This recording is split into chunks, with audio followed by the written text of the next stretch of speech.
Chrono Trigger was an RPG that released in 1995, developed by Square Enix, then known as Squaresoft.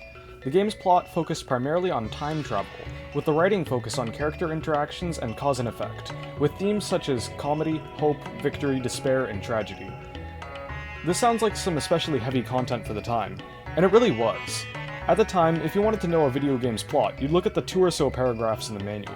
RPGs were the only games with a coherent plot, and even then, games such as Final Fantasy 1-4 and the first few Dragon Quests were incredibly basic. Around this time, RPGs were going through their renaissance, with games like Secret of Mana, Final Fantasy VI, Earthbound, and Chrono Trigger. All 4 of these games are candidates for the greatest RPG on the SNES, and potentially even the greatest RPG of all time, with incredible writing, compelling characters, innovative and original gameplay, and pushing the SNES's graphical components to their absolute limits. Chrono Trigger's development was spearheaded by a team of 5 known as the Dream Team. This team was entirely comprised of veterans in game development. Akira Toriyama was the writer for several manga series. These included Dr. Slump and a little-known series called Dragon Ball.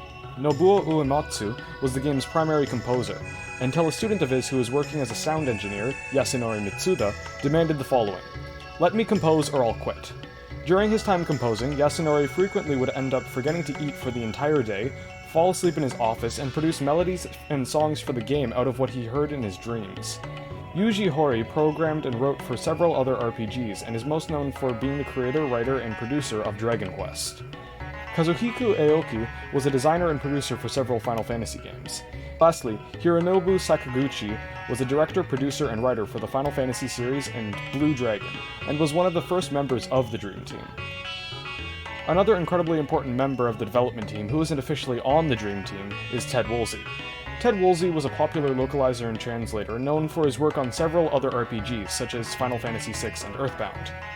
His localizing work is the main reason why Cyan from Final Fantasy VI and Frog and Chrono Trigger share a similarly medieval Old English speech pattern, adapting it from their classical Japanese dialect. Although even Ted's work had to be watered down a bit by other localizers, the complete and unmolested translation by Woolsey can be found in the DS re-release. However, the SNES version contains multiple instances of censorship or random changes, such as Ozzy's line of "Ozzy's in a pickle" being changed to "Ozzy's in trouble." For this video, I'm going to be reviewing the DS re-release, as it includes the best translation, the best UI, and some additional content that I will not be talking about in this video. Without further ado, I present Chrono Trigger.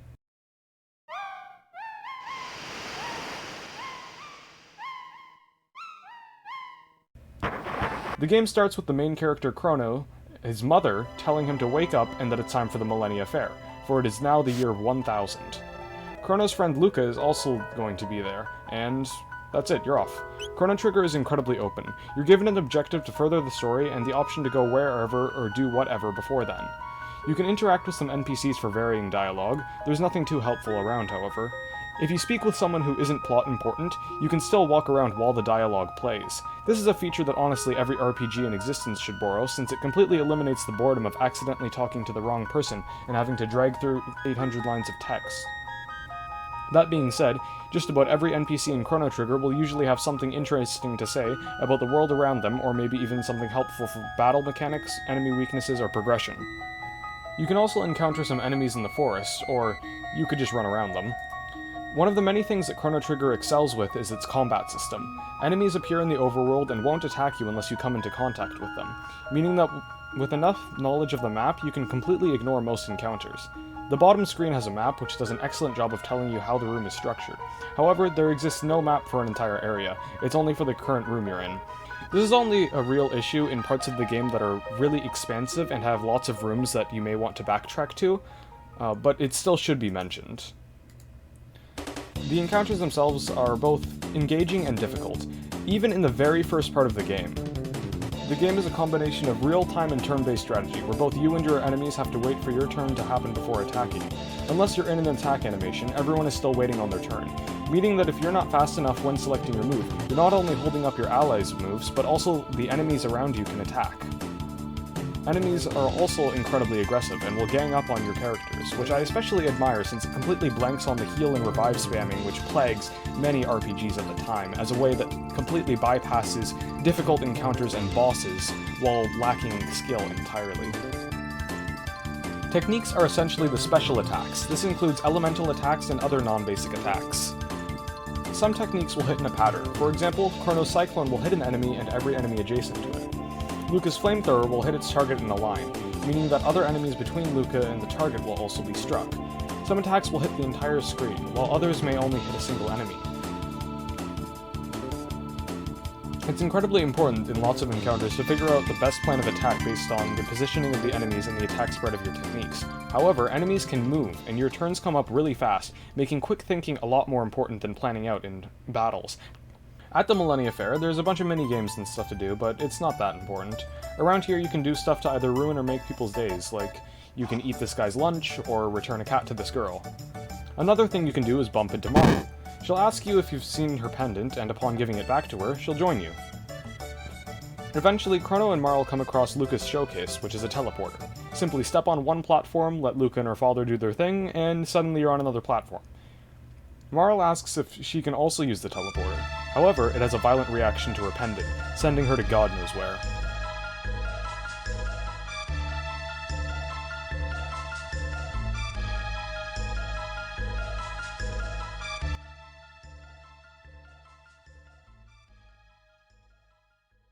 Everyone there panics, not knowing what to do when suddenly, Chrono volunteers to follow her into the great beyond.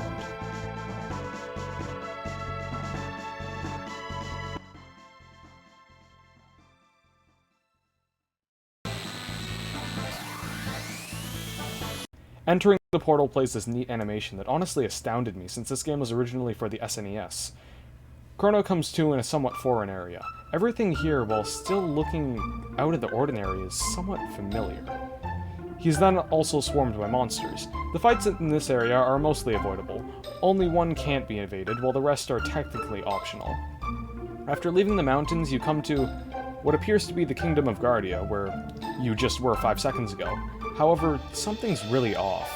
The color palette for everywhere in this entire place is significantly darker than what it was just a couple minutes ago. NPCs around the area say something about the Queen being saved from a kidnapping attempt, and the Dark Lord Magus waging war on humanity. Upon going to the castle, the guards will attempt to kick you out for being a civilian. However, the Queen tells them off and allows Chrono into the castle. Upon talking to her in her private quarters, she reveals herself to be Marl. Apparently, when she was brought to wherever this is, the people there mistook her for the kidnapped Queen Lean. While telling Chrono how thankful she is for his arrival, something odd happens. "I feel like I'm being torn apart," she exclaims, and just like that, she vanishes once more. Upon leaving the castle, Luca catches up to Chrono and explains her hypothesis of the scenario. Marl is actually the Princess of Guardia, Nadia. Where we are is still Guardia, but roughly 400 years in the past. Queen Lean has been kidnapped and the population has mistaken her for Marl, calling off the search for her. Therefore, Queen Lean will be executed by her captors and Marl will never be born, causing her to disappear. Our current objective is to now find Queen Lean ourselves and bring her back to Guardia Castle. While inspecting a nearby cathedral, a coral hairpin that the Queen used to wear is found by Chrono and Luca. Upon this discovery, the two are ambushed by fiends. This fight is somewhat basic, but can still be challenging to first-time players. It's a pretty good introduction to how battles are going to be from this point onward. Since nobody in your party has any healing technique at this point, it's mostly a war of attrition, where you have to make sure that Chrono is targeting the right enemies and that Luca can finish them off with her weak attacks. Afterwards, the party is ambushed by another fiend, which is then dispatched by a frog. The frog then asks if Chrono and Luca also want to find Queen Lean, and Luca puts aside her fear of frogs to go alongside him. His name is Frog, by the way. Frog is somewhat like Chrono in the sense that he has strong physical attacks and techniques, but he also has a healing technique called Slurp, which is very helpful for item conservation and staying alive in fights. They then play an organ which opens up an entrance to a sort of dungeon. This place is incredibly large, but very hard to get lost in. There are tons of areas you can explore to get items, or see this joke room where the fiends here think you're all other fiends, just in human costumes. Chrono Trigger has a nice sense of humor that, especially later on in the game, helps the player kind of take a break from all the action going on and have a laugh. You can tell there was a lot of care put into this game, that the developers were passionate about their work by seeing them having fun and adding these relatively laid-back comedic moments. Another thing here is that there are a lot of enemies that move around in certain ways that allow you to avoid them with careful movement. The bulk of this dungeon is these two rooms connected by a large hallway. You need to hit a switch in both rooms to remove the spikes in the main room before going back and playing an organ to continue. There's a large hall with a lot of enemies in it, where if you don't rush all the way to the exit, you'll have to fight all 6 of them at the same time. In the next room, the Queen is being threatened by the Royal Chancellor. Upon confronting them, the Queen seeks shelter and the party gets ready to fight. The Chancellor then reveals himself to be an imposter and the first boss, Yakra. A battle then starts. When Yakra is attacked by a physical attack, it'll retaliate by charging at every single party member. However, it will not counterattack if the person attacking it is right next to it, which is helpful as he tends to get right up to your party members. You can use this to your advantage by only attacking with Chrono or Frog when he's right next to them, and then also attacking him with Lucca's flamethrower when he's right next to her. His other attacks include a stomp that will hit everyone in the party for small damage, and a needle barrage that will do enormous amounts of damage to one specific party member. The fight itself is honestly quite challenging for a first boss fight, having the player figure out strategies such as when to attack, who to attack with, and when to heal. It sets a great precedent for what's to come in the future.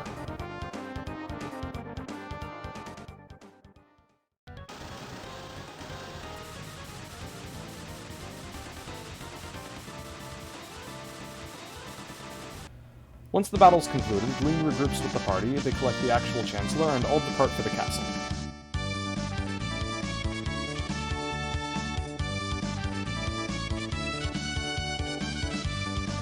At the castle, the king congratulates everyone and personally thanks Frog. Marle rematerializes exactly where she was before and is confronted with the fact that she is in fact the Princess of Guardia. She apologizes for not being clear about it earlier, and asks if she'd be treated the same way by Chrono if he knew earlier. I like this scene here because it really shows her character. She's considered a wild tomboy by most of the residents of the kingdom because she really just wants to get out and have fun, instead of being trapped in a sheltered life of royalty. She hides her identity because she knows that people will treat her differently if they know who she actually is. After learning that Lucca and Chrono know who she is, all she wants to know from them is that they want to be her friend because of who she is as a person instead of what she represents as royalty. This also plays into her name. Her actual name is Nadia, but she rejects this name along with her formal title of princess because she wants not to be treated any differently than anyone else. At the entrance of the castle, Frog's there. He states that it's all his fault that the queen was kidnapped, and therefore he is a disgrace to the kingdom. He then walks off. The party then makes their way back to the mountains, where Lucca explains how they'll get back. What happened with the teleporter was a gate was formed or otherwise accessed. These gates take whoever enters them through time to the same place they entered from. However, the gates require a key, which just so happens to be Marle's pendant. So, with the pendant, anyone can open up the gate and travel to wherever it leads. Something I'd like to establish now is how time travel works in Chrono Trigger, because it's surprisingly simple yet very easy to misunderstand if interpreted with the perception that it works the same as it's portrayed in other media.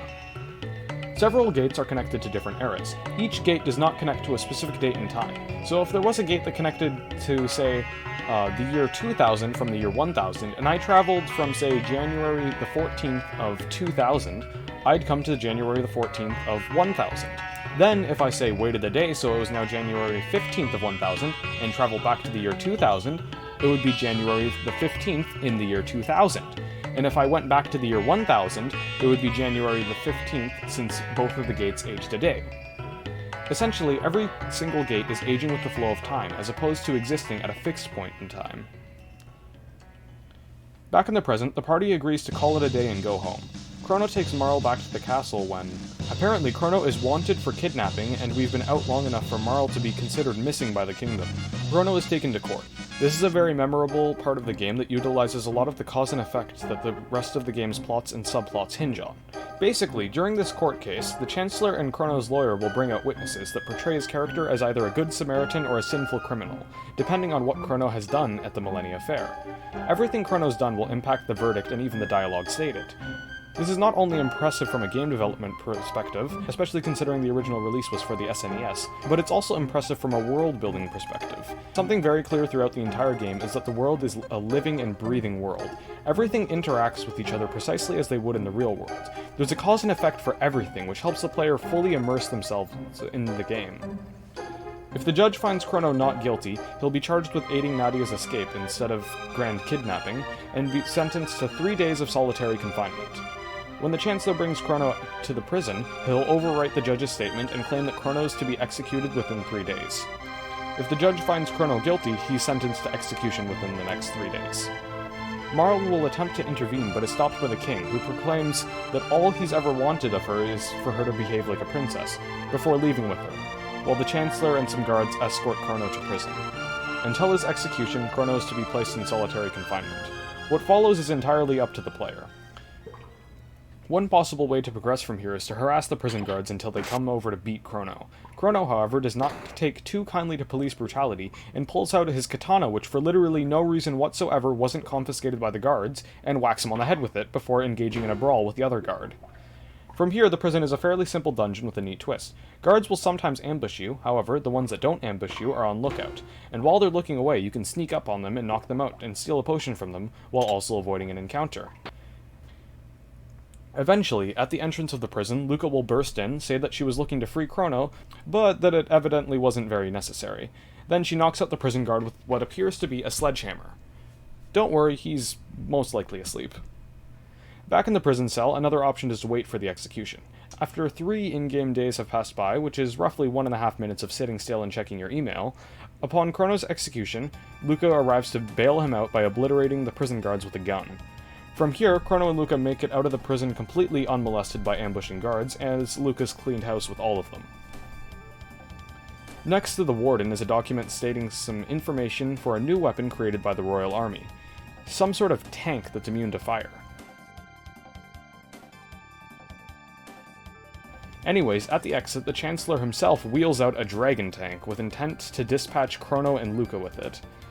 The fight is a lot more challenging than Yakura. Not only does Luca's flamethrower do a grand total of 0 damage to the head, but each part of it works together.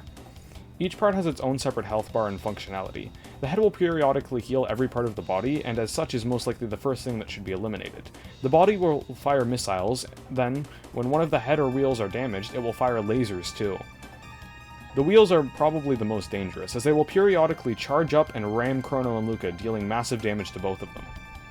The dragon tank will only die when the body's removed, meaning that one could completely ignore the head and wheels to beat it, destroy the head and the wheels before attacking it, or any other possibility in between. It's a very open-ended boss fight where you're allowed to do whatever strategy you want so long as you can execute it. One issue I do have with the fight is that it's pretty much required to use potions to heal. There are potions everywhere in the dungeon, knocked out guards have them, the warden has 5 of them, and there are chests everywhere. Despite that, I don't particularly like having to use items in battle, because in every other boss fight before and after the dragon tank, you have a party member with a healing ability, which means you can instead rely on them, which is much more skill-oriented than spamming healing items you bought and packed before the battle, so that you can spam your strongest moves and use the most NP, then heal it off, and not worry about damage whatsoever. Basically, being able to spam items to heal your MP and HP is somewhat of an instant bailout for any scenario, and can really just take a lot of the skill and strategy out of it when you can instead just sit there and spam your strongest moves and heal off any damage taken. After the dragon tank is dealt with, Chrono and Luca continue their escape, barreling through every person in the castle.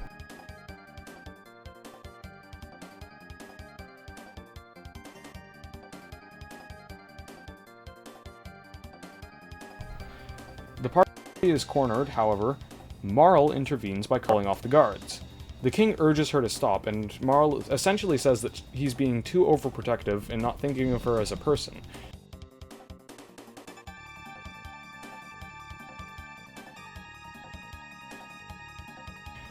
She joins up with Chrono and Luca and they run off to the nearby forest. Fortunately for them, there's also a gate in this forest.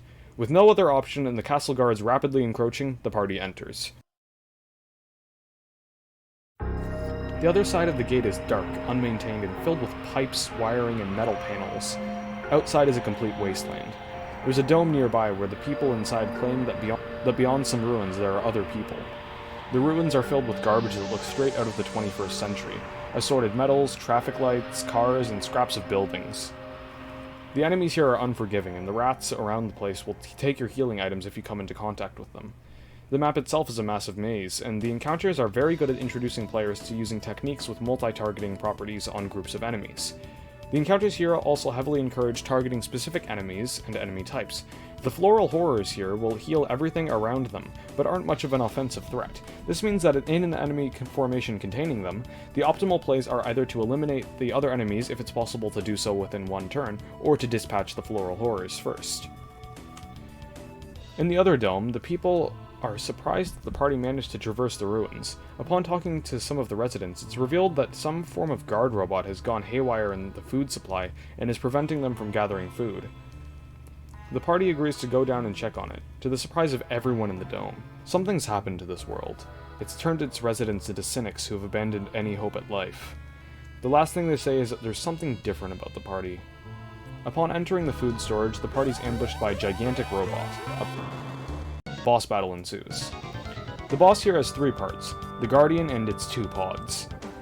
The Guardian must be taken down for the fight to end. When attacked, it'll counterattack with its 2 pods, meaning that both the pods must be taken down before the Guardian can be safely executed. While alone, the Guardian is a sitting duck.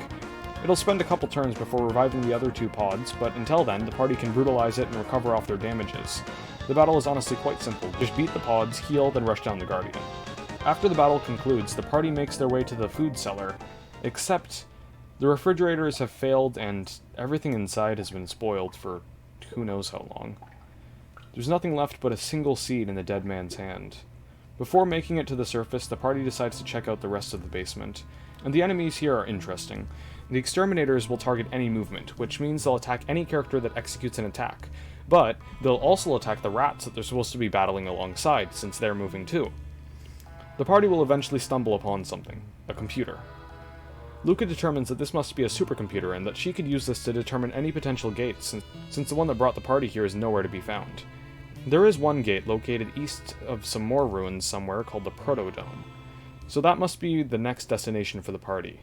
However, Marl flips a switch on the computer. 1999. Visual record of the day of Lavos. The music cuts and a static-ridden video plays of what looks like Guardia when a volcanic-looking object bursts out of the earth and rains hell upon the entire planet, destroying everything, and presumably killing most life on Earth.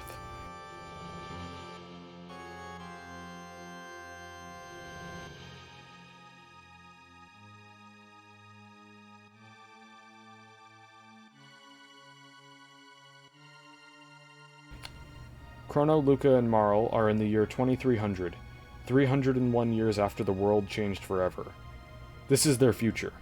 This is humanity's future. Marl is in an absolute shock of this, and Luca is at a loss for words. Marl then surmises that the party has to change the future. They have no choice but to find Lavos in a time before it destroyed the world and put an end to it.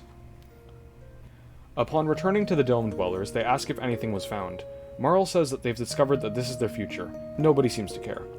They're more intent on finding food, but all the party has is a seed. This may be your only hope. Do not give up on hope. Doan, the leader of the Dome, states that there's something different about these people, that they haven't given up on hope, evidently a relatively foreign concept to the people of the future. Through the party, the future dwellers have been inspired to not give up on hope and see life through until the very end. Doan also gives the party a key to a bike so that they can venture to the Proto-Dome. I like this scene a lot. It's somewhat touching and emotional, although not as much as later on scenes in the game, which can be downright tragic. The one issue I have is that after you're ready to go, you can kind of push the huddled around NPCs, which somewhat breaks the immersion. Outside of the dome, there are 2 places you can go.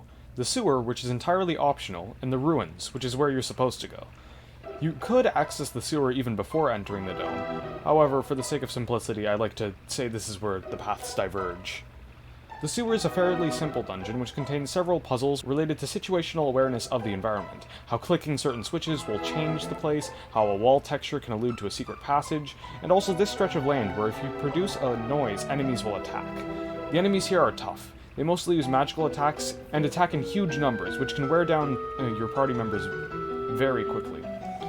Beyond them is the boss, Crawley. The fight isn't too hard. He has an attack that will randomly target someone and shave off all but one of their hit points. However, it's not too hard to stave off of. Marl can simply heal everyone while Chrono and Luca eliminate him. Beyond the sewers, there's a dome and an unexplorable mountain. In the dome, there's a sort of somber music playing while a man speaks with a robot he constructed. He seems to be recanting previous events in his life, as if that's all he has in this desolate future. The sheer inhospitability of this world has driven him insane. Anyways, once the party makes it to the Protodome, the door's locked. However, Luca finds a decommissioned robot. Marl expresses concerns over if the robot will attack them once it's risen. Luca dismisses this by saying that the robots they've been fighting only attack people because they're made to. Marl interprets this as Luca having empathy towards robots. I find it somewhat interesting. It's like Luca can empathize with robots for being misinterpreted, because she is misinterpreted herself for being passionate about them.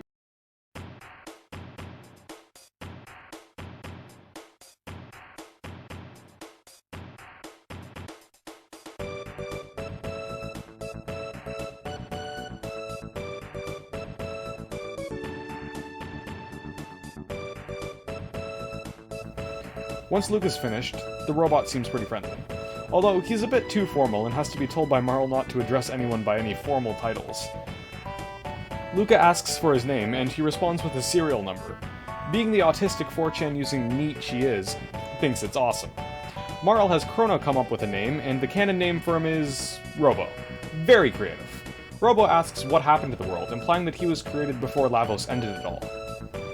He also says that to reach beyond the locked door in the Protodome, where the gate is suspected to be, the party must go to a factory located north and bring electricity back to the dome, while also leaving someone behind to prop open the door.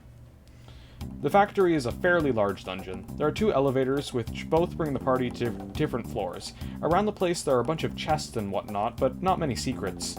Most of the progression is locked behind discovering passwords, which aren't too hard to remember for subsequent playthroughs. To find out the security password, which is the main one you need to do a puzzle with a crane, and to find the password for the crane, you need to access a computer that states it, and to do that, you need to go through some battle sequences and explore a conveyor belt and whatnot. You get the point.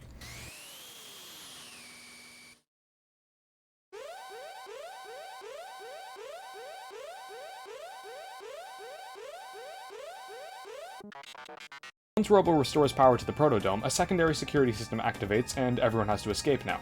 During the escape, Robo ends up actually holding together some walls that are closing in on the party. It shows how selfless he is and how willing he is to risk his own life for the party, even if he's barely known them. Then, later on, the party is confronted by a group of robots. Robo appears to know them and attempts to greet them. They start attacking him, labeling him a defect and stating that his only purpose in life was to attack and kill intruders, and evidently he's just brought in 2 of them.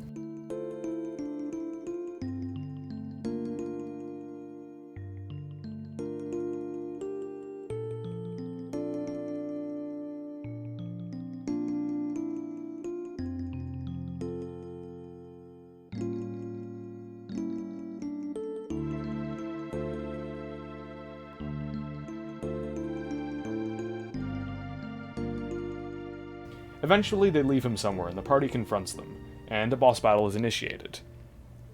By now, Luca should have the plasma gun equipped, which is capable of stunning the robots. Luca essentially just spams attack against every robot, and Chrono actually kills them. There are 6, and the fight is very tense.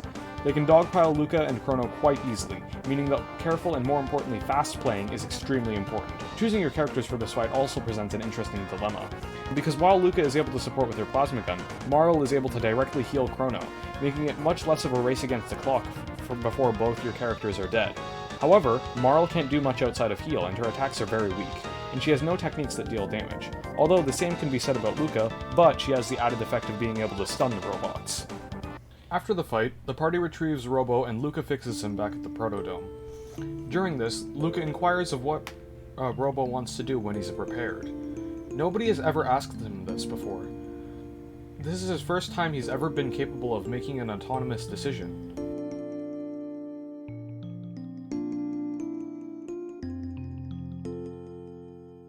His response is that he wants to join her. They then go beyond the gate and they wind up somewhere. They appear to be in an 1800 city block overlooking an empty void. There's an old man there. He states that this is the end of time. He explains that how we got here is by having 4 people go through the same gate. Therefore, the party must stay at 3 people at all times. Gates will now function differently. Every gate will lead to the end of time, and every time you enter the end of time from a different gate, it'll be added to the gates you can access from the end of time, sort of acting like a hub between each time period. There's also a talking koala thing, who proclaims himself as the Master of War, and says he'll give the party magical abilities. Which he does. Then he beats you over the head with his magic, because he's far stronger, and very much deserving of the title Master of War. You can come back when you're stronger, and he'll be stronger too, and you can fight him, I guess, but you don't get much out of it aside from some stat buffing items. There are 3 gates in the end of time at this point. They lead to the past, the future, and the present. The gate to the present leads to one of the continents that was previously unreachable. There's also a humorous scene where the party bursts through the cabinet of a family of fiends. Apparently in the present, fiends don't care too much about killing humans, although the townspeople, who are also fiends, are a bit more hostile, proclaiming that the Fiend Lord Magus in the year 600 was going to kill all of humanity, and that they really wish that happened. Beyond that is a cave filled with fiends who actually put up a fight. Everything in this cave has a preposterously high physical defense stat and a pitiful magic defense stat. The layout here is great. It's expansive, yet there are clear routes as to where you can and should go, and a couple of branching pathways leading to loot. I really like the aesthetic of this room right here. It's kind of an aquatic cave, and the colors of the room are pretty unique. There are arches that go over lower levels of the room that look nice to walk under. It's also nice how the map intersects with itself, and you enter the same room twice from different elevations. When you're in the room the first time, you overlook the entrance to the boss's room, which is kind of like foreshadowing as to where you're supposed to be going. The boss here is the Hecarim, and it's a bit of an interesting fight. He'll sit there and pelt the party members with magical attacks of varying strength. Occasionally, he'll go on the defensive, which means he'll counter the entire party for almost 100 damage if he's attacked.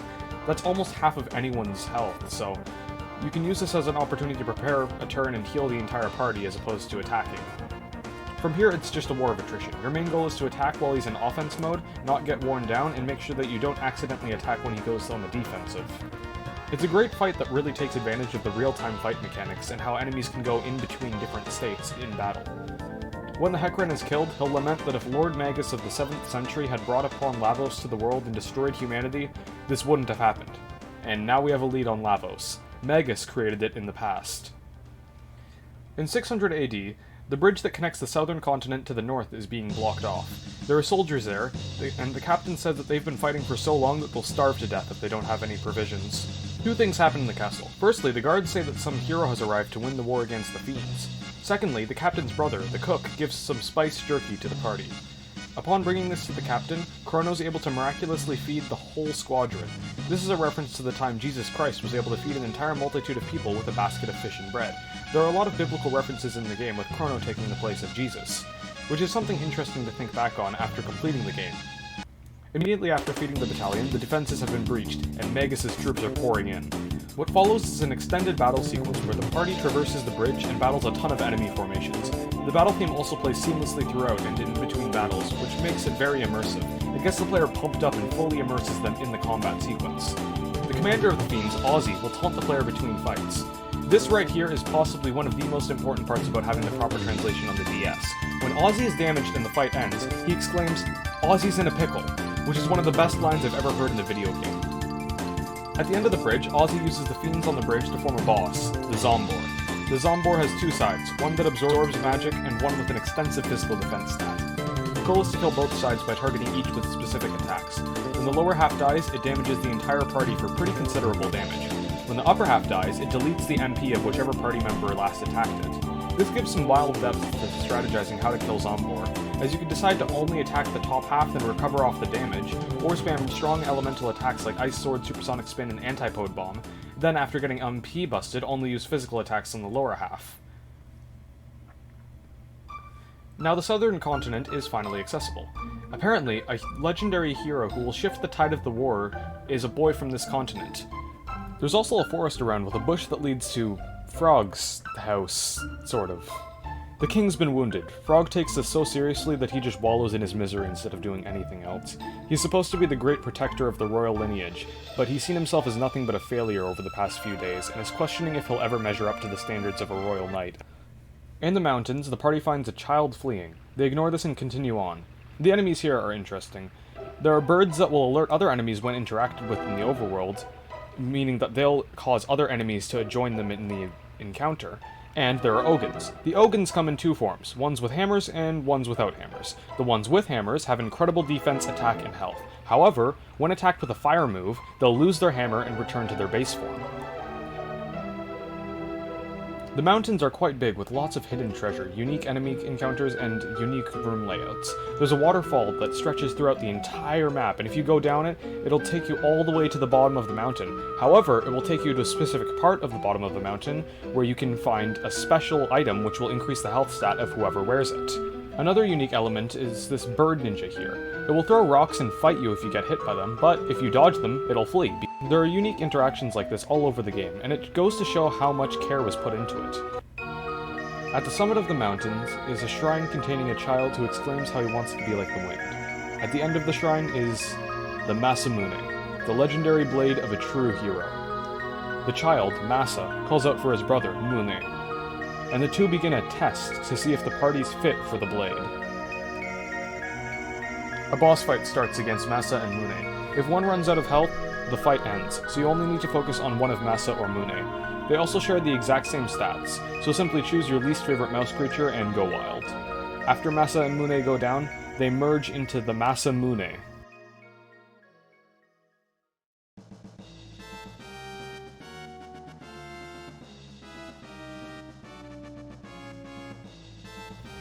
This fight is very hard. Masamune has strong single-target attacks and a charged-up multi-target attack that will basically kill the entire party. However, this multi-target attack can be stopped by using Chrono's Wind Slash.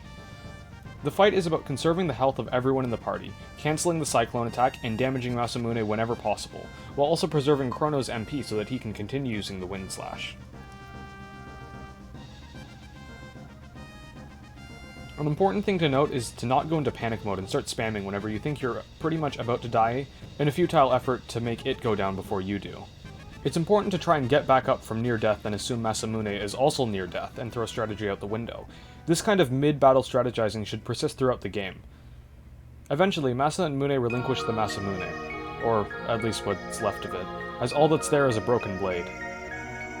The party then finds that young boy from the mountains. He said that he took a badge from a large frog, and people started calling him a hero for having it. He then relinquishes the hero's badge to the party. When talking to Frog, he says that even with the hero's badge, he requires the Masamune to beat the Fiend Lord, and requests to be left alone. Behind him is the hilt of the Masamune. When looked at, it appears to say Melchior, but he's a person from the year 1000. What possible connection could he have to the Masamune?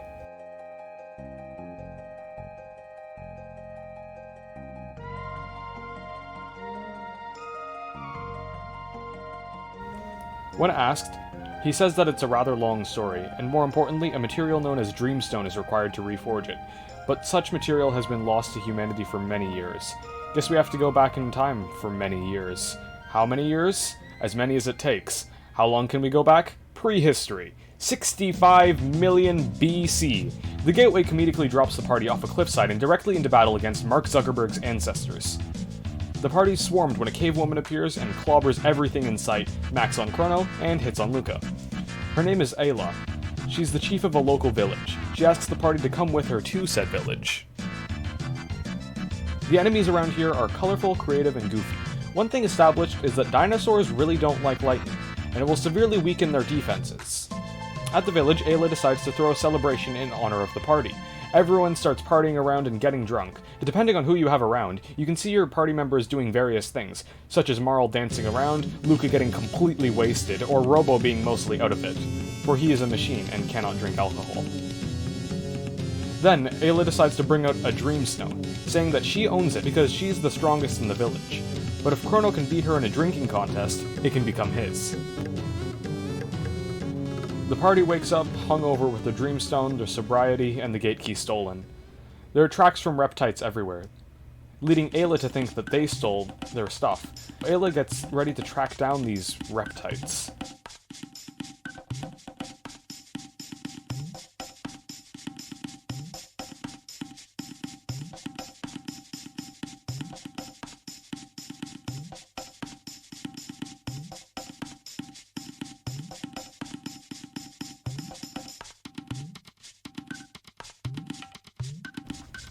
The next dungeon of sorts is a massive maze. At the entrance, Ayla finds her lover, Chrono, who confesses to stealing Chrono's things out of envy, since he was getting all of Ayla's attention.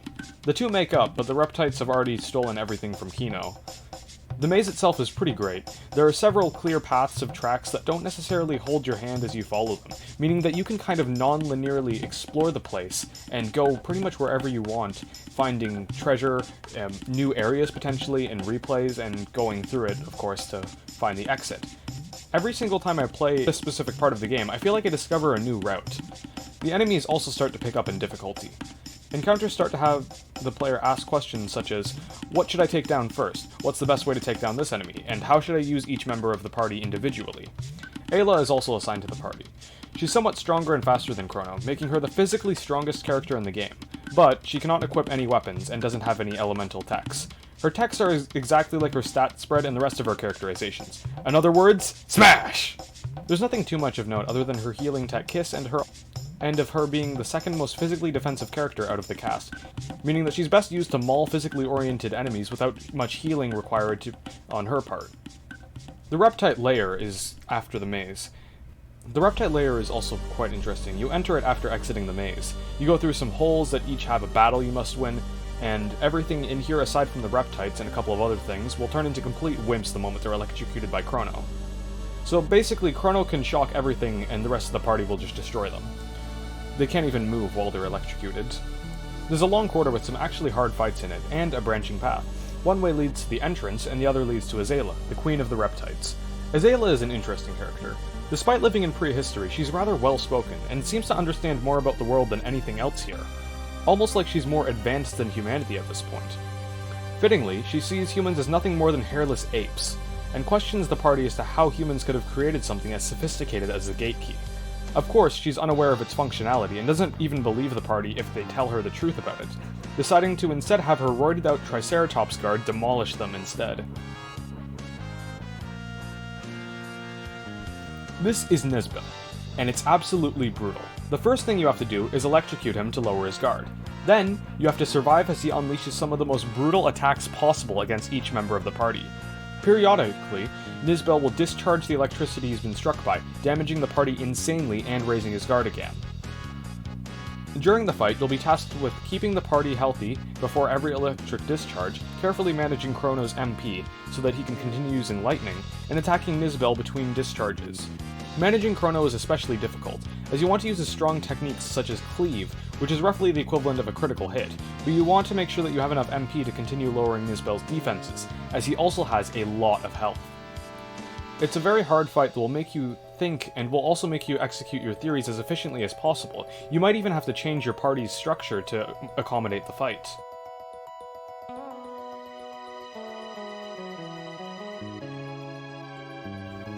After a grueling and brutal fight, Nisbel goes down, and Ayla relinquishes the gate key, and everything else that was stolen, including the Dreamstone. The party then makes their way back to Melchior, who's severely confused as to how they could have gotten such a thing, and agrees to repair the Masamune. Porters of Time also plays while this happens, which just adds to the mystery of who this person is. He's capable of repairing a mythical blade from 4 centuries ago, but with material from 6,000 millennia ago. Just who is he?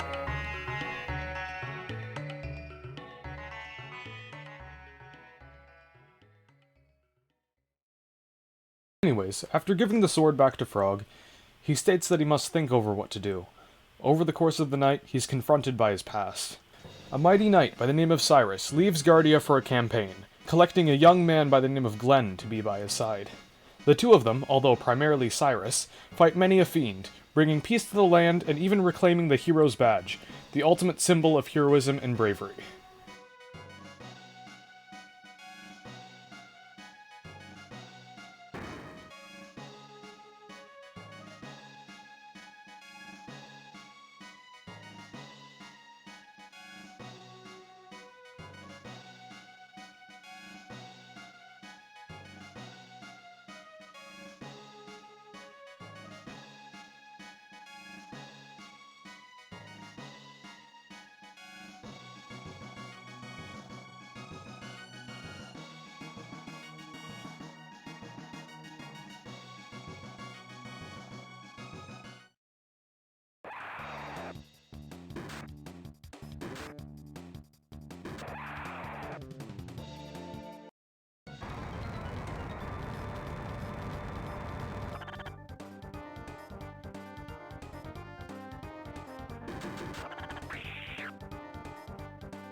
Then, the music cuts out, and the visuals darken.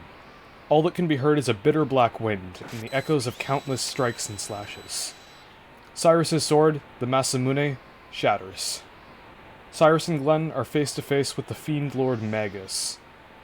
Glenn starts to give in to despair, but Cyrus is still not ready to go down, even as he's taunted by his adversary in his most vulnerable moments.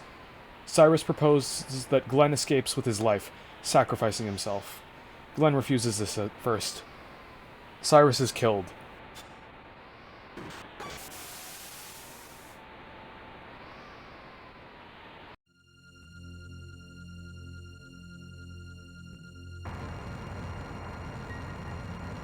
Glenn is locked in a state of fear, just watching as Cyrus's body is set ablaze before him.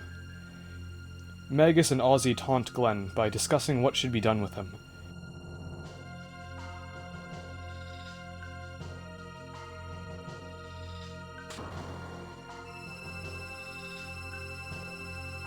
Magus then casts something on him, and he's dropped off the side of the mountain. Frog then questions to himself if he still has the strength to wield the Masamune.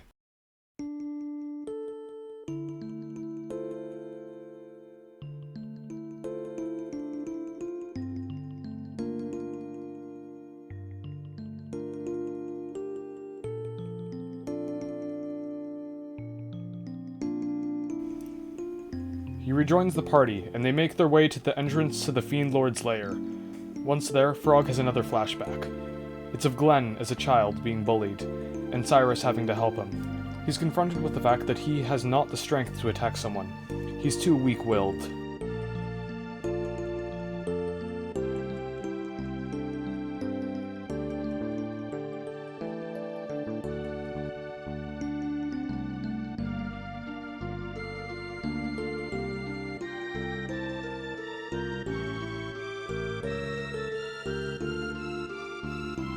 Later, Glenn is seen talking to Cyrus about enlisting in the military. Cyrus wants Glenn to come with him, but Glenn rejects the idea because he thinks himself to be too weak-willed to fight, even if his skills as a swordsman are good enough.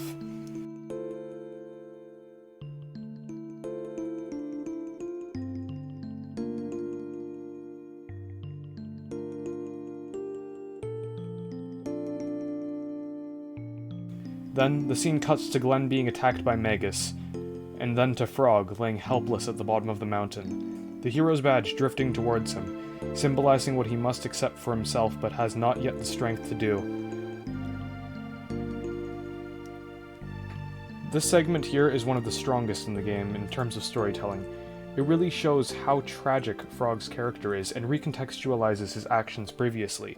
It shows what kind of person he is and makes you understand him on a deeper level. It's one of many instances of tragedy used to tell a story within Chrono Trigger.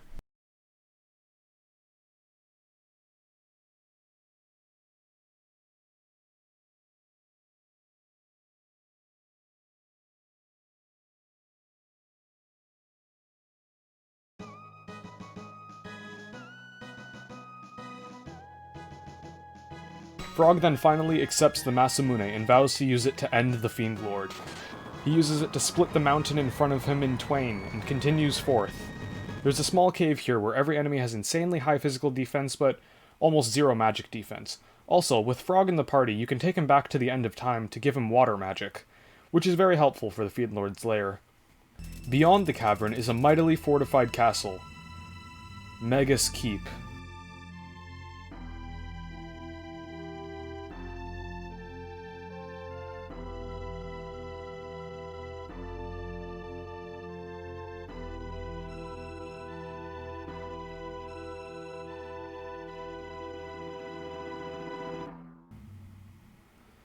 Upon entering the Fiend Lord's lair, the music cuts out and is replaced with an eerie ambience.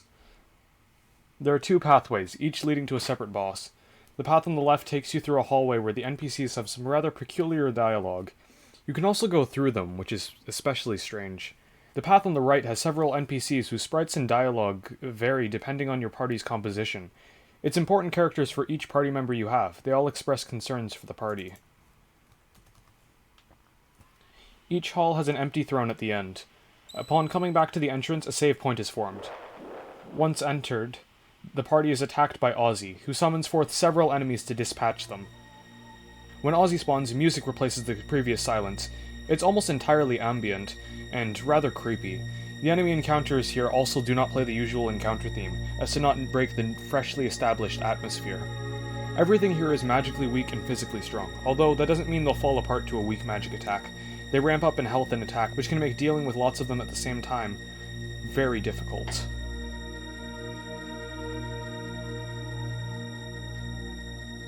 Back in the left hall, each NPC has been replaced by fiends. The skeletons are magically weak, but the Gaolers that command them are immune to magic. Not that it matters, the fights are all fairly weak.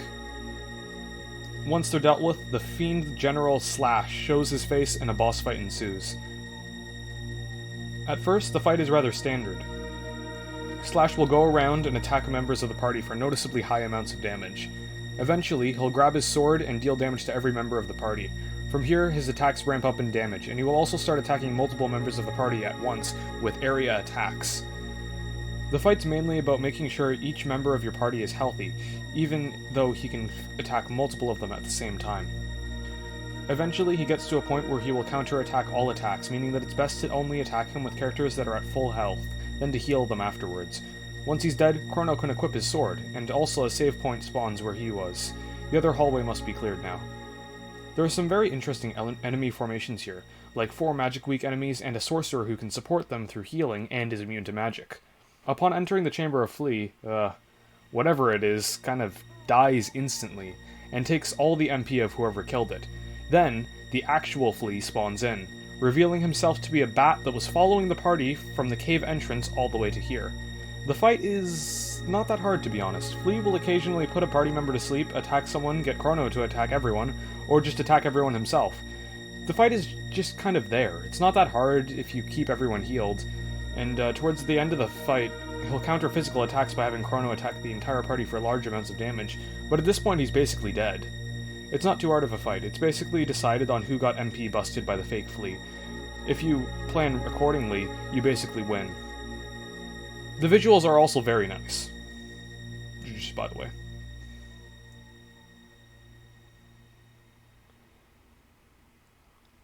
Back at the entrance, there's another save point that will teleport the party to a large hallway, filled with many sequential enemy encounters, with varying formations and difficulties.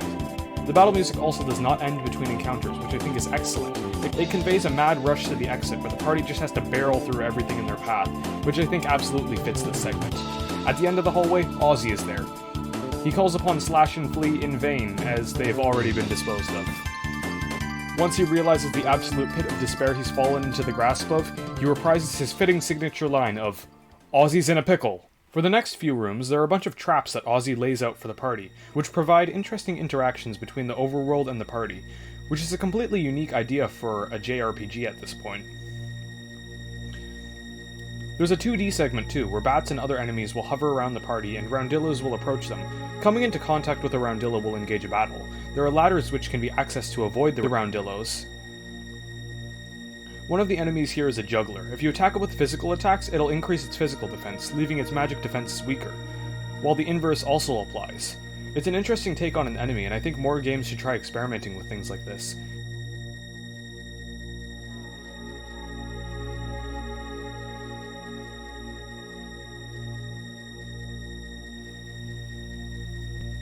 Eventually, after a lot of especially humorous encounters with Ozzy, and engaging room and enemy layouts, Ozzy is confronted by the party. In the fight, he turns himself into a block of ice and becomes invisible. However, there are cranks all around him that open pitfalls, one of which is directly below him. Robo then calls him mentally retarded. What's next is a long staircase, followed by a long and dark corridor, leading to the Fiend Lord Magus himself, as he performs some form of ritual. Again, the bitter black winds begin to howl. Very well. Come, if it is death you seek. The fight against Magus is easily the hardest one so far. He will use magical attacks of unparalleled power against the entire party, while taking actually nothing from the strongest physical attacks you can deal. Every time he's attacked, he'll change barrier, meaning that only one element can harm him, the rest will heal him. The element capable of dealing damage to him is always the one of the last attack he's used, and he almost always changes element to one your party is capable of hitting him with. Fighting Magus is entirely about keeping in mind what attack he's executed, keeping track of your party's health, and deciding when to allow him to attack the whole party. Robo Marl and Frog's healing techs are also very important for withstanding Magus's assault. Another thing of note is that attacking Magus with Frog's Masamune will lower his magical defenses, making elemental attacks hit him even harder. Strong dual techniques such as Luca and Chrono or Marl and Chrono's elemental blade attacks are absolutely nuclear versus Magus, especially with a Masamune defense drop. But strategies like that are very risky since dual techniques require 2 turns for use, and Magus will always retaliate with a full screen attack.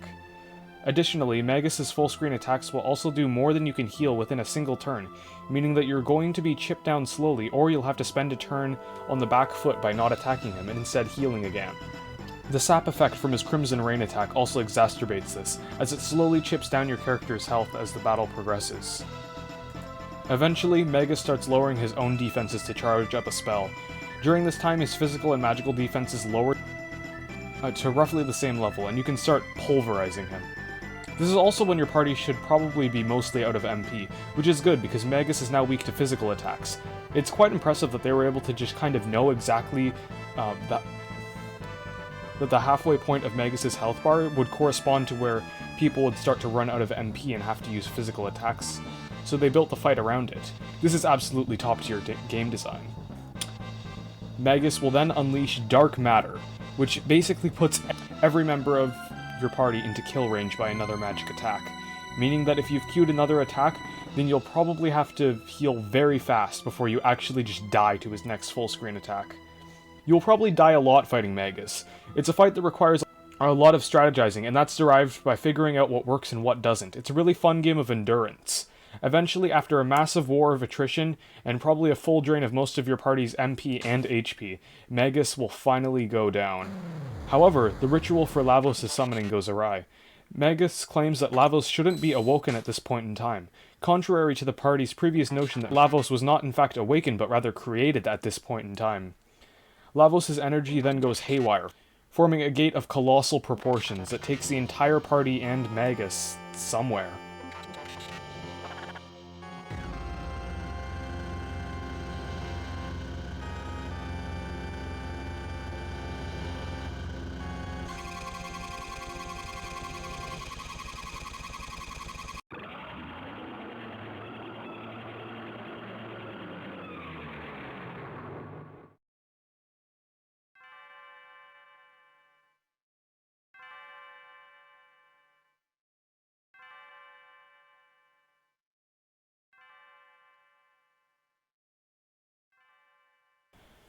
Chrono dreams of living a fairly standard married life with Marl, then he awakens in Ayla's hut.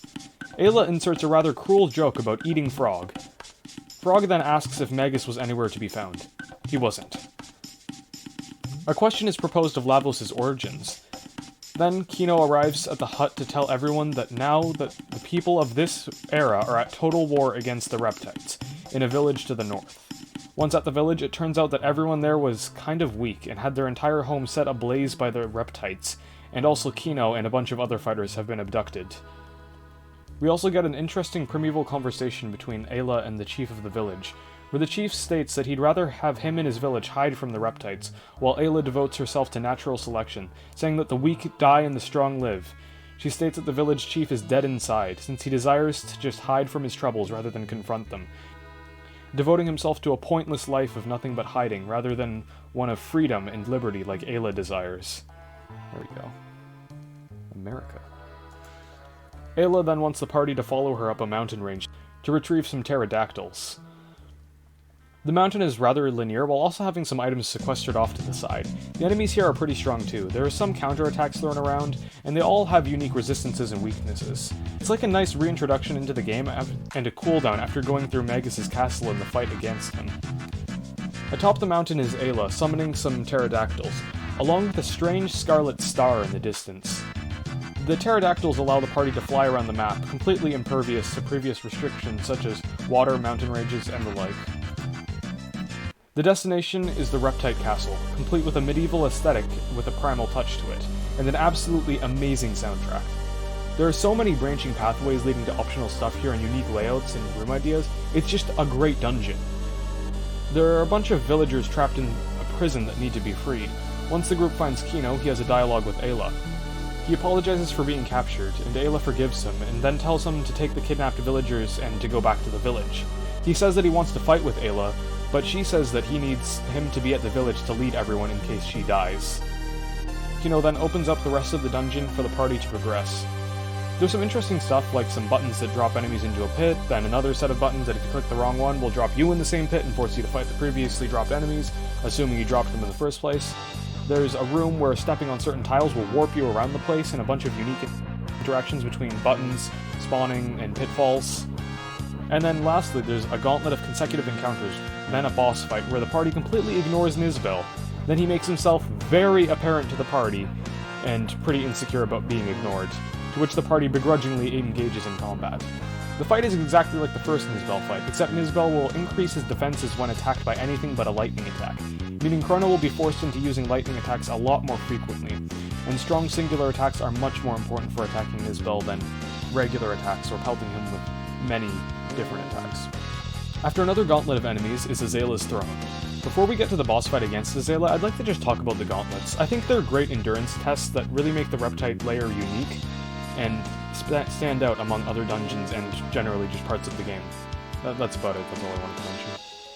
Ayla retreats back to a long pathway and is found atop the Black Tyranno. Ayla and Ayla's conflict is really just the natural order of our world. Ayla represents the will of humanity, while Ayla is the leader of the Reptites. Both think they should rule over the world, and both acknowledge that the only way to know who deserves to rule over the other is to either destroy their opposition or die trying. Even if it should prove our fate to die, we will not relinquish this world to the likes of you. Both Ayla and Ayla are too proud and honorable to simply let the other rule. To them, existence is to either be strong and fight, or be weak and die. A boss fight ensues against Ayla and the Black Tyranno. The Black Tyranno has hiked up defenses while Ayla is alive, so taking her out should be the top priority. Ayla and the Black Tyranno will both randomly target party members and deal mild damage to them. The Black Tyranno will also deal huge damage to party members while healing off what it just dealt. When it does this, it should be the utmost priority to heal whoever was just attacked, as they are essentially in kill range for any subsequent attack. Eventually, Ayla goes down, but not before unleashing an attack that will automatically damage every party member between turns for light damage. At this point, the Black Tyranno will lower its defenses and wait for 5 turns. Once those 5 turns are over, it'll unleash a cataclysmic attack against the whole party. Then it'll go back to its usual attacks from the first phase with slightly increased defenses, before lowering them again and initiating the 5-turn countdown.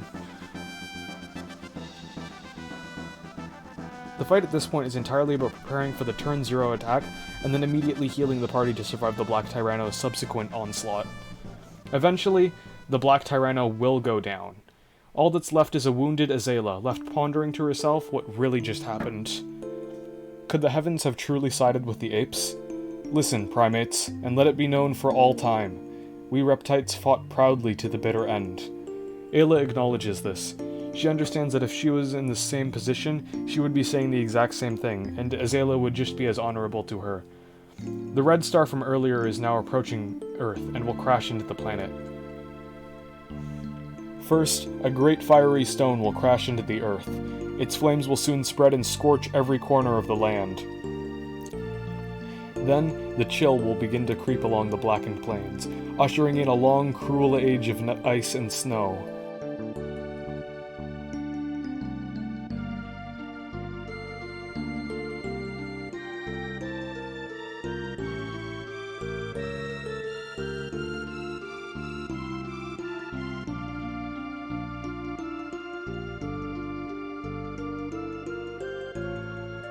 According to Ayla, her people would describe this great inferno as Lavos, meaning big fire, implying that the comet about to crash into Earth is Lavos itself.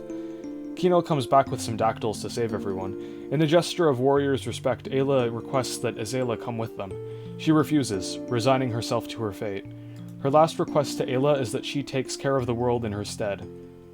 The party escapes, Lavos crashes through the Reptite castle, and they give chase. By the time they get to the impact site, it's burrowed beneath the earth. However, there's a gateway leading to a frozen hellscape.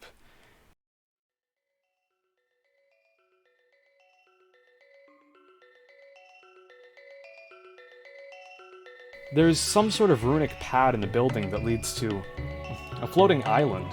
Actually, a whole cluster of them. Welcome to the Kingdom of Zeal, where dreams are made into reality. There are several buildings around here. The closest one to the entrance is in Hassa. A young child with blue hair and elf ears can be found here. He says, "The black wind howls. One among you will soon perish," before leaving. There's also an NPC around here saying that everyone here can use magic, although the party's magic is rather primitive compared to theirs, and she feels sympathy for them. She basically just called the whole party speds. In another building, Balthazar from the year 2300 AD can be found, in better physical and mental shape than in 2300 AD as well. He's also talking about the Blackbird, which is something he was mentioning already had been constructed by him in the future. This era seems great. It's teeming with magic and philosophy, human ingenuity is at an all-time high, and the entire population is in complete utopia. After traversing some more caverns, the party enters the Zeal Palace. The atmosphere, however, is much more oppressive than the rest of the kingdom. It's almost like there's just something in the air, something invisible and unspeakable, like everyone knows that something is wrong, but they simply refuse to talk about it. The party locates the small troubled child before, who's speaking with his sister, Shala. The two of them exchange feelings of mutual dread for the current state of Zeal, and the mental state of the Queen, with Janice, that's the boy's name, stating that, quote, "She's not our mother. She looks like her, but she's not the same in the inside." Shala leaves, and for some reason is mostly nonchalant about the three teenagers who've entered her bedroom. She conducts herself extremely well. She's well-spoken, polite, and genuinely compassionate towards everyone around her. Masa and Mune can also be found here, but they appear to have no recollection of the party. While trying to follow Shala, the party is impeded by a door that looks strangely like the unopenable doors in 2300 AD. Shala uses her pendant to open it, but the party is unable to do the same with Marl's. A royal advisor here states that Marl's pendant looks remarkably similar to Shala's, and that Shala will sometimes communicate with this thing known as the Mammon Machine, which makes it glow an unearthly color. This is a hint as to how to make the pendant capable of opening the door. The Mammon Machine is apparently the source of all energy in Zeal. Where does it get this energy? Lavos. Upon placing the gate key in the Devil Craft, the party gains the capability to open the door Shala went through. There's the Queen of Zeal, Shala, a nameless prophet, and a man named Dalton there. The prophet states that he was speaking about the party earlier, and that they will bring great danger to Zeal. The Queen orders them to be executed. Dalton complies by sending them into an unwinnable battle. After losing, the unconscious party is transferred to a torture room. If you win, Dalton will just portal the party in anyways, by the way.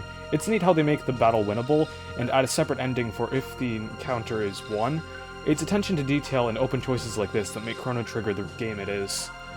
Anyways, within their dreams, the party is subject to every torture known to man. However, Shala takes pity on them and frees them, hoping that they might be able to rescue Melchior. But the prophet intercepts Shala while she rescues the party. She pleads with them to let the party live. He comes to a compromise where he forces her to seal the gateway the party came from. At this point, questions should start piling up. First, where are we? Second, why on earth would Masa, Mune, Melchior, and Balthazar be here? Third, what is going on with Lavos and this Mammon Machine? Fourth, who is this blue-haired prophet, and who had apparently known of our existence? Lastly, where the devil did Magus go? Anyways, the party does what every player would do at this point. Ask the old man at the end of time for some assistance. In all seriousness, at this point, with the ability to open Mammon Machine doors, any player would absolutely want to see what's beyond them in 2300 AD, even if they don't think it's for progression. It's a thing people develop after playing Metroidvania-style games, where players will notice something that they cannot access, or a pathway that's been cut off by a specific hazard or formation of obstacles. Then, after seeing it multiple times, they somewhat throw it into the back of their mind. And once they get something later on that allows them to progress, and it's demonstrated that they're capable of progressing through certain hazards or obstacles with it, and they don't know where to go from there, they'll go back to those places they previously couldn't with the power-up required. The way Chrono Trigger applies this is honestly rather sparingly. Most of the time you're given clear direction as to when or where you're supposed to go by the plot. This is because Chrono Trigger, unlike a game such as Metroid, is a narrative-driven game, as opposed to most exploration-based games, which are almost entirely based in gameplay and exploration, with gameplay mechanics there to kind of nudge the player in certain directions as they guide themselves along their own journey. Anyways, the old man appears to know the Kingdom of Zeal quite well, and states that Balthazar was working on something that could access the gates while bypassing the seal that Shala was forced to place on them. Back in Balthazar's dome, he's nowhere to be seen.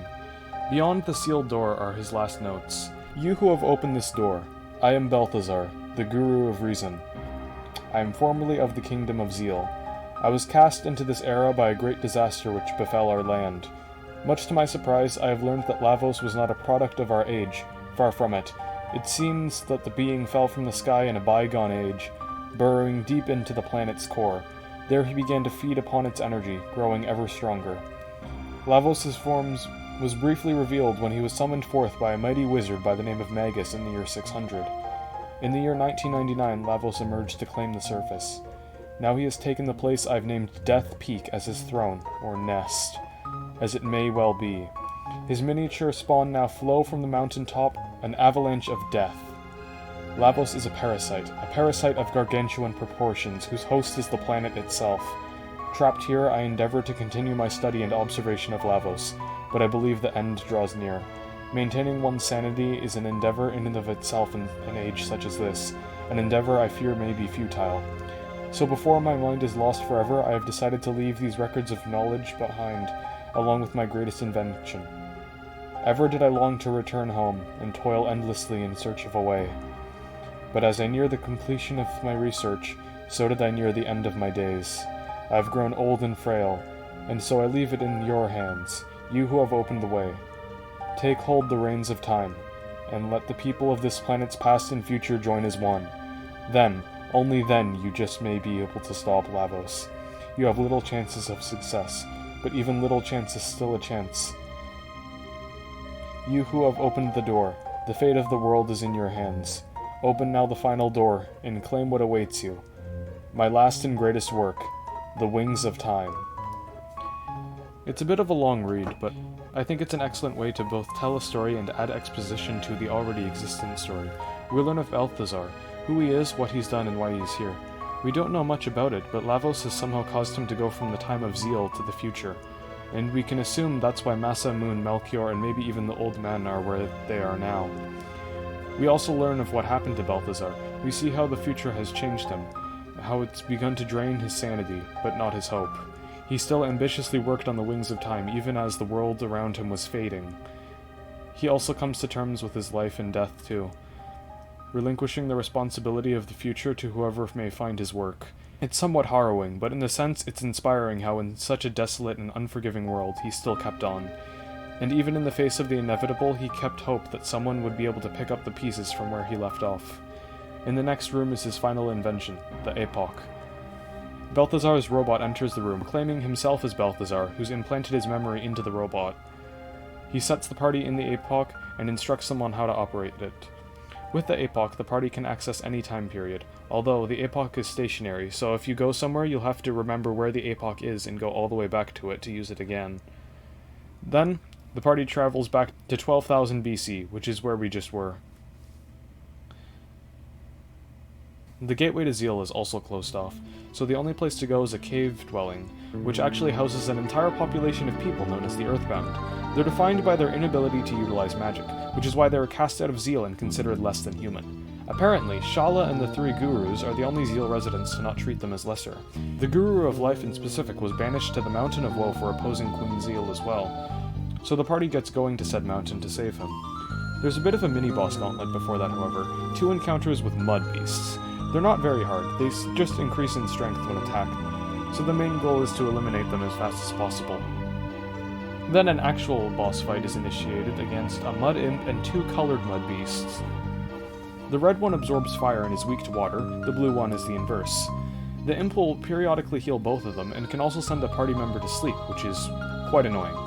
If any party member attacks any of the mud beasts, it will cause them both to charge. Attacking the imp will cause all 3 to do a very strong dual attack on whoever initiated said attack. The fight is mostly about focusing on one of them in particular and having the whole party rain hell on them before moving on to the next one. A structure like Chrono, Marl, and Luca is definitely not recommended, since Luca is literally useless when not fighting the blue mud beast, as her basic attacks are rather useless and her magic attack can only harm the blue one, and the mud imp. Something like Chrono, Frog, and Robo or Marl is definitely better. Eventually one beast goes down, another follows suit, and the imp finally dies, since it's practically a sitting duck while alone, and the party can make their way to the Mountain of Woe. The Mountain of Woe is a somewhat short and very open map containing a multitude of expansive rooms with a fair amount to do in them. The color scheme has this washed-out grayish haze layered over the screen that really paints this place as both high up in the sky and as also a very dreadful place. I mean, it's called the Mountain of Woe. There are these things called Rubble around that have very high evasion, lock magical attacks, and will run away if not dispatched fast enough. However, they also give loads of experience points. The other enemies around are rather strong. They all take a severe pummeling, and some can even dish out extreme amounts of damage. Essentially, you will die if you just push buttons in battle, especially when the enemy formations start getting mixed around. Although, after a bit of tinkering with the enemy's weaknesses, things become a lot easier. Enemies are like this for most of the game beyond this point. They can be very hard and aggressive, and they'll wear you down over time. But there's a learning curve to dealing with them that drastically lowers their lethality. Game design like this makes the entire game both challenging and fun, from pretty much the start all the way to the finish. The last save point here is colored blue, because if it was colored green like the others, it would blend in with the environment. Just another example of the game designers taking in every single detail into account while making this game. Eventually, you reach a chain that goes upwards. As the party climbs it, the music dies down and the sky darkens. The next boss fight starts, against the Giga Gaia.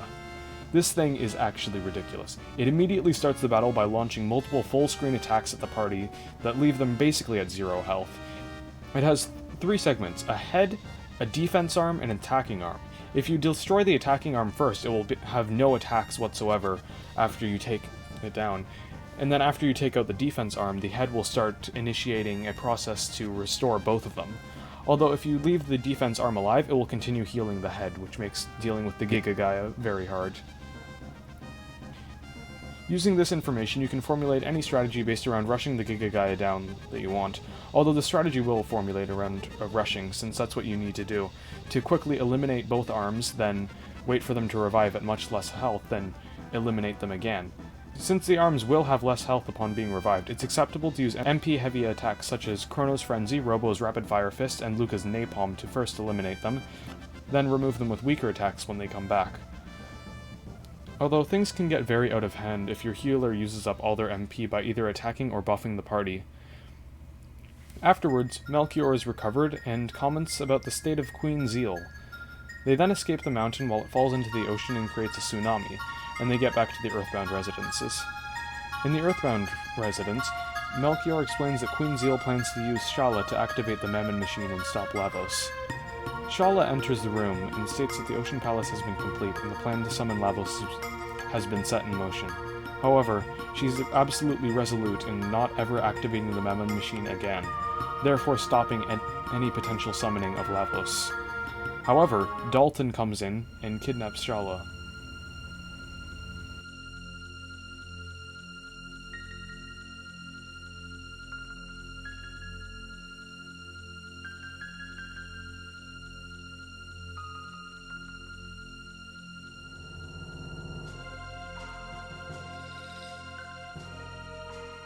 Melchior is beside himself in defeat, stating that all is lost, when Chrono steps up and the party states that they're ready to fight in Melchior's stead. He gives them a strange ruby-colored dagger and says that it's the only way to destroy the Mammon machine before letting them go off. Back at Zeal Palace, Dalton is the only one in the throne room. A boss fight ensues where he just spams health-having attacks, then does some big damage to finish off any unhealed party members when he's beaten. Once he's beaten, he says something about eternal life being in his grasp before escaping. The party then follows him into the Ocean Palace. This place is awesome. It has amazing music, it has this gigantic open area where you need to explore it however way you want to, in order to find 2 switches that open the gateway to the next room. The enemy selection is amazing too. There are these wizards that disable tech, some ghoul things that mess around with magic and physical defenses. There are these elemental scouters that need to be hit with their corresponding element to die, or else they'll perform a screen nuke. The music is fantastic as well. Then there are also these intermissions with Queen Zeal as she forces Shala to use the Mammon Machine while the Prophet looks on in utter horror that play as you progress and explore. It really feels like this is the climax, where the party is finally going to intersect with Lavos and face it head-on, as Shala is forced to summon it. There are tons of unique enemy encounters that will force you to think in depth about what each of your party members will do before battle and in battle. There's a lot of loot to grab as you explore, loot that is very interesting, such as armors that, while not being very defensively adept, will half the damage taken by certain elements, which can make you think about how you'll equip your party going into specific fights. It's easily one of the best dungeon segments, in quote, I've seen in the JRPG. It perfectly encapsulates the fast pace and high-octane battling, exploration strategy, and beautiful visuals and soundtrack that this game is known for. Eventually, the party reaches Massa and Mune, who explain that the dagger Melchior gave the party and the Mammon Machine are made of Dreamstone, along with even the gate key. One last intermission with Queen Zeal plays as Lavos is being summoned, and the secrets of eternal life are apparently to be revealed with it. One of her advisors exclaims that this is far too dangerous, but whatever madness has befallen the Queen has already made it too late for her to care. The party takes one last staircase down and boards an elevator. The elevator contains another chain of consecutive battles, all overlaid with the same instance of the battle theme. It's tense and gets the player pumped up, and the fights all have interesting and unique formations that make you think about how you're going to attack them, and also will really force you to perform your best. Like multiple types of scouters at the same time, so you can't just screen nuke them all. Wizards that will delete your techs as you're trying to destroy said scouters. Before confronting Zeal, Dalton sicks 2 golems against the party. Despite even one of these things being almost unbeatable mere hours ago, how they operate is by waiting a turn, then copying the last attack to hit them. Therefore, by having 2 party members spam full-screen attacks, you'll be locked out of attacking until they die. Although you have to start very fast, because they will start copying physical attacks, and the resulting attack will instantly kill anyone after their turn 1 HP having attacks. Eventually, you'll get a fight going where you start the battle fast and decisive enough and be able to take them down. The party finally confronts Zeal when the Mammon Machine starts going haywire. Chrono, Massa, and Mune take the red dagger and plunge it into the Mammon Machine, which becomes a sword heavily implied to be the Masamune. However, it's too late. Lavos has been summoned.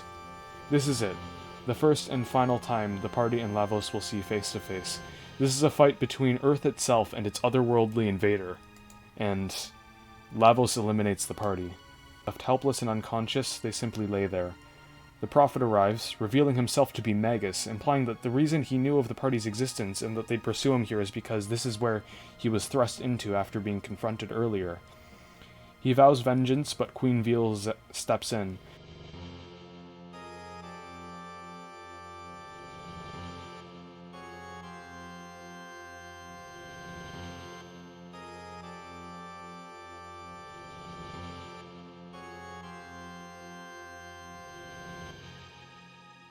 Magus tries in vain to defeat Lavos, while also divulging his motivation for all of this.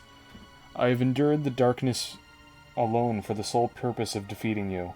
Evidently, something has happened between Lavos and Magus that has caused him to spend his entire life trying to measure himself up to slay it.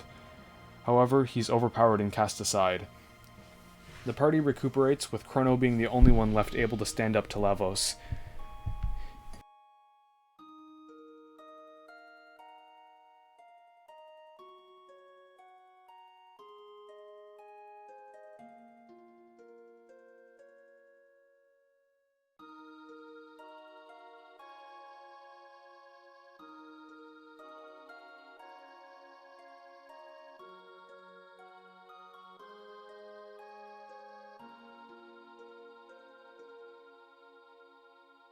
Chrono is killed.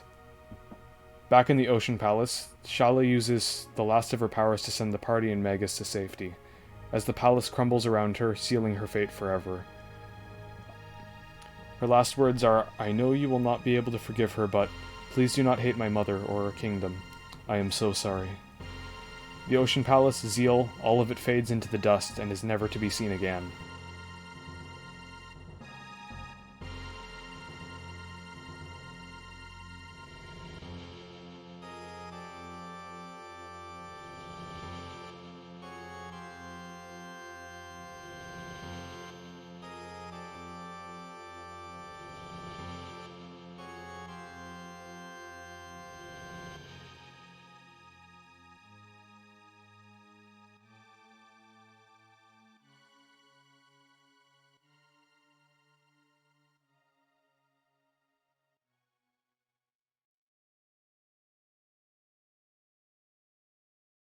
What's left of the party awakens in the earthbound dwelling, with Chrono nowhere to be seen.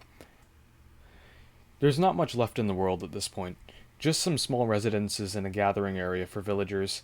In that area, Dalton, who for some reason God spared from Lavos' wrath, launches an attack and harasses a bunch of people for literally no reason. His attacks are easily deflected by the party. However, he says, "What's that over there?" And it distracts the party long enough for him to attack them. To which they then wake up in a strangely industrial room with no equipment, money, or items.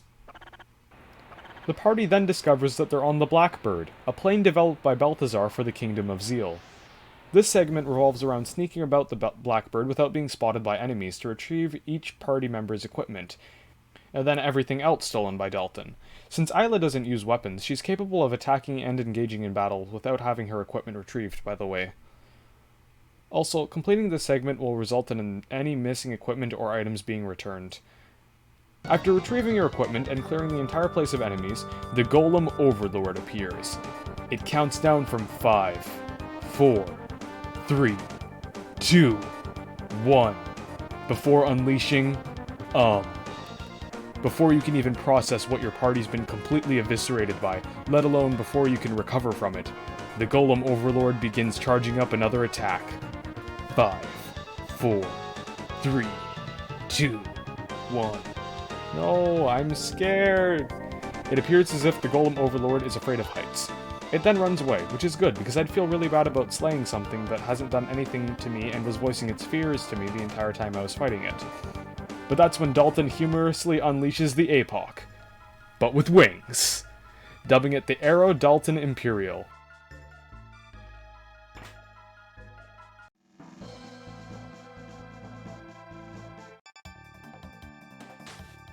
A boss fight then ensues against Dalton, an actual boss fight this time.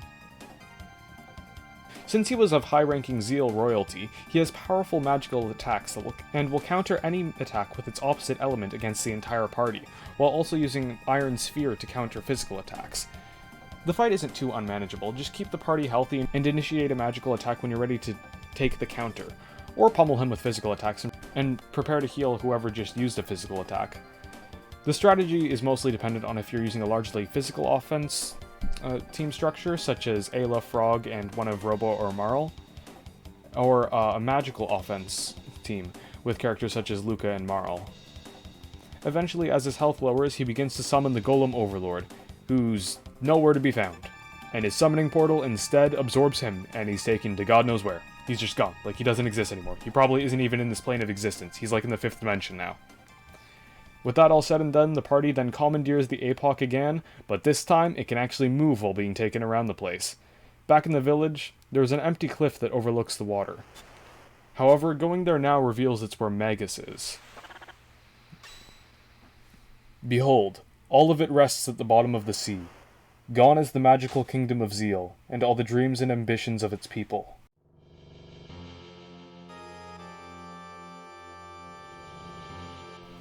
While Lavos was being unleashed in the Ocean Palace, several gateways were formed for certain people.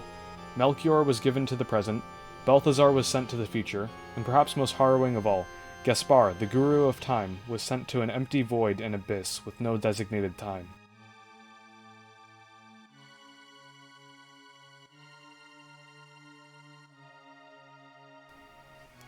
Janus was also thrust into the past, left to Ozzy and his fiends, where he would then become the Fiend Lord Magus.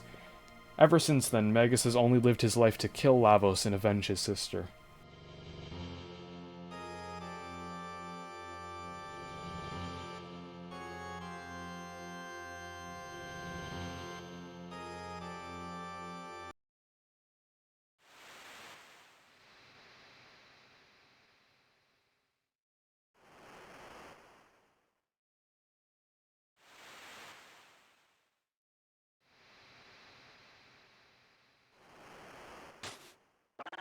At this point, a battle will initiate. Having Frog in the party will cause him to duel Magus one-on-one. You will die if you do this, by the way. However, there is another option. Frog identifies that slaying Magus is pointless now. It won't restore Chrono's life nor Cyrus's. Upon leaving, Magus asks if he can come with the party, stating that he knows of a way to potentially revive Chrono. He says that the Guru of Time will be able to help them.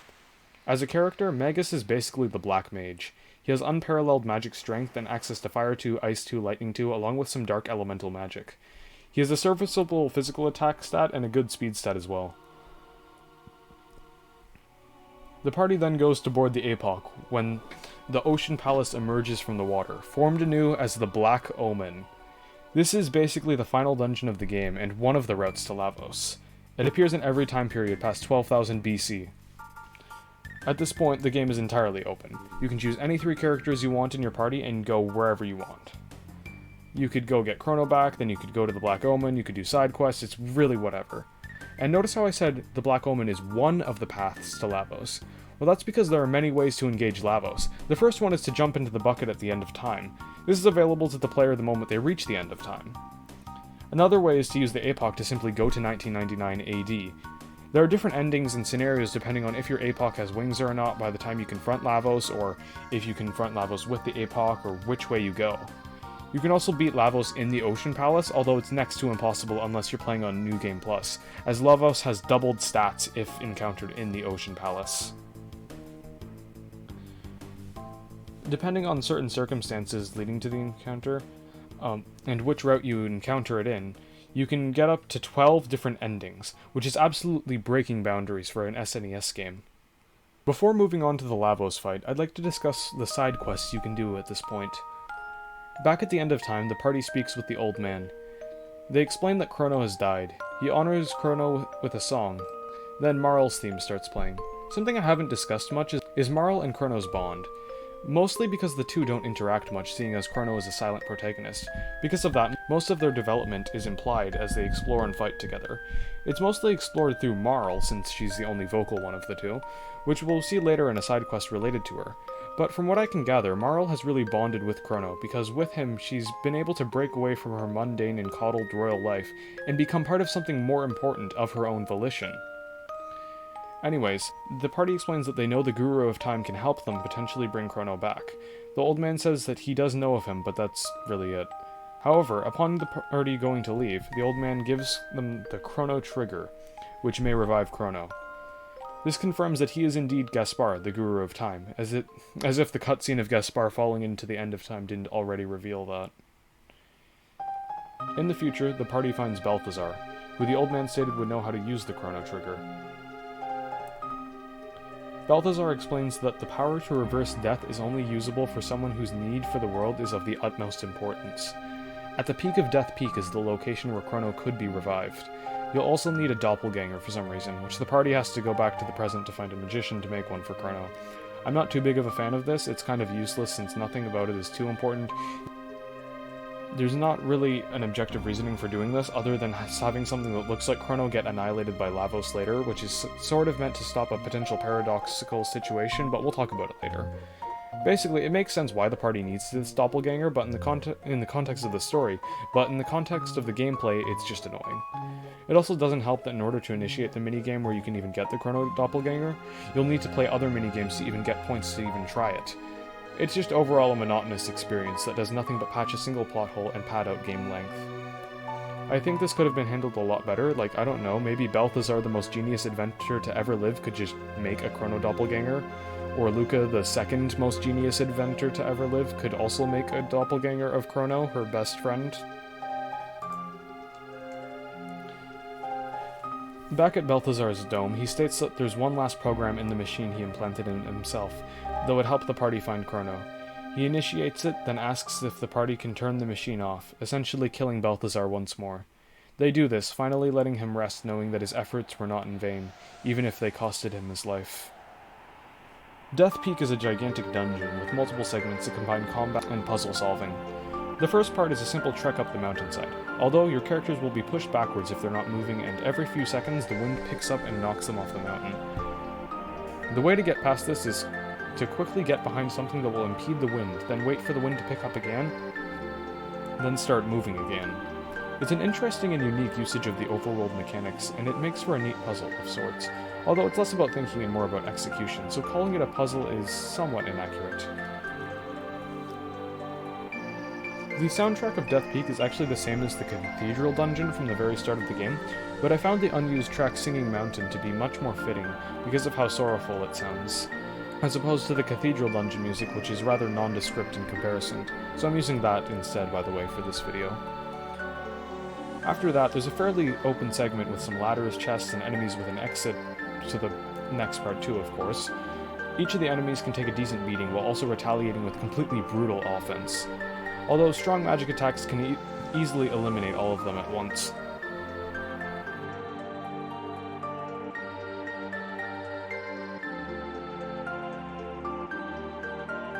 There's also a mini-boss against the spawn of Lavos. It's hard. Very hard. It has very strong magical attacks, and can hit the entire party with very strong physical attacks too. It can status party members with ailments such as sleep and confusion, and can even be hit with multi-hit attacks, as a hit to its shell will always be countered by a very strong physical attack against the whole party. Beating the Lavos spawn is entirely about keeping the party healthy and dealing as much single target damage as possible, making characters like Robo, Frog, and Marl extremely important for their healing and attacking techs, while strong physical attackers such as Ayla, Frog, and Robo are also important for being able to pulverize the Lavos spawn with their single targeting attacks. After taking out the spawn of Lavos, there's some really nice looking scenery of the snowy hellscape on and around the mountain. It really looks beautiful, but also looks grayish and hazy, which makes sense since this is the future, where a distinct smog covers everything at all times. There's a small puzzle where you hit a switch which opens an area previously unexplorable, then that leads to another fight with another spawn of Lavos. What I enjoy about the multiple Lavos spawns fights is that each time you fight it, you can take a different and potentially more optimized approach. In my most recent playthrough, the first Lavos spawn was kind of a struggle. Then the second one I rushed down with relative ease, and was able to manage my party a lot more efficiently, since I was starting to figure out the strategies that I needed to use. One thing I definitely don't like about fighting the Lavos spawn is confusion. Confused characters can attack the outer shell and kill the entire party, potentially. However, this is quite literally just a skill issue on my part, as you can equip one of many different pieces of armor on each of your party members that prevents confusion or status altogether. So it's really just a way to get the player to think about strategies in and out of battle, and also make them consider how they're preparing themselves before battle. This is something that really comes in late game. There will be many enemies that primarily use strong attacks of specific elements, or they will be able to status your party members, and you will need to be able to account for that and plan accordingly with your party's equipment. After a third and final Lavos spawn fight, there's a puzzle where its shell is left behind, and you have to push it to use as a ladder to continue, which is just another example of creative ways the overworld can be utilized while also interacting with the in-battle segments to keep the game interesting beyond just the battling, which is something that most turn-based RPGs, especially at the time, fail to do. And they mostly rely on the overworld to bridge the player between advancing the story and fighting. Beyond one last ladder is Death's Peak. It's honestly beautiful. All that can be seen is the sun's light, which radiates orange as far as the eye can see. The only other thing around is a single tree, which may be representative of the Tree of Life, another religious reference. The party each give their prayers to Chrono and fervently wish for his return. The pendant reacts with the Chrono trigger, which shatters into the sun's rays.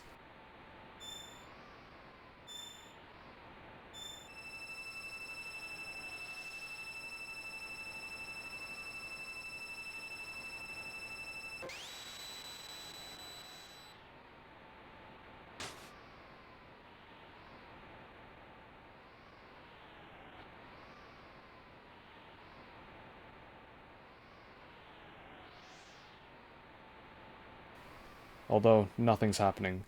Now desperate, Marl cries out for Chrono. The sun is then eclipsed, and the party is whisked to the moment Chrono dies.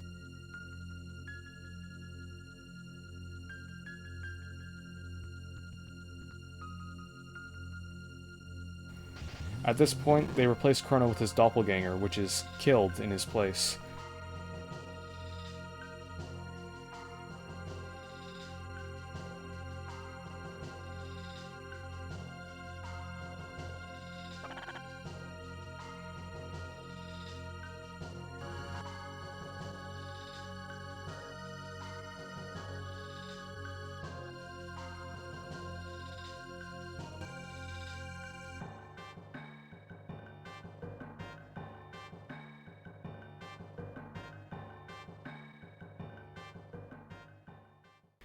Back at Death's Peak, the lone tree is illuminated, with Chrono resting against it. Marl, overjoyed to be with him again, has a moment alone with him, expressing how much she missed him and what they've done together since he's gone. It's a somewhat touching moment. The only issue is that Chrono's a silent protagonist, so the emotional impact is severely cut by him not being able to share in this moment of tenderness with Marl. Regardless, it's still a beautiful moment.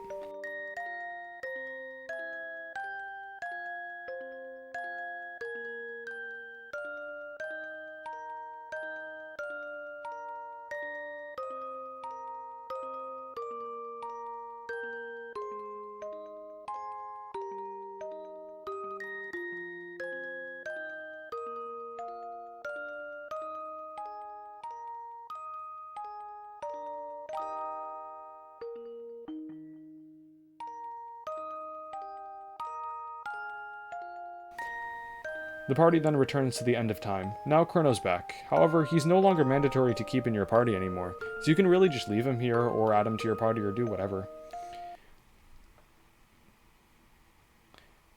For a bit of a lighter side quest, you can find a second iteration of the Fiend Lord's Keep in the past. It only has about 5 rooms and includes all the bosses from the first Fiend Lord's Keep, those being Ozzy, Slash, and Flea. What's funny is that if you bring Magus here, they'll all get really shocked and call him a traitor. Anyways, some typical Aussie antics ensue, and you have to fight against all 3 of them. Then all 3 of them at the same time, which is, quite hard.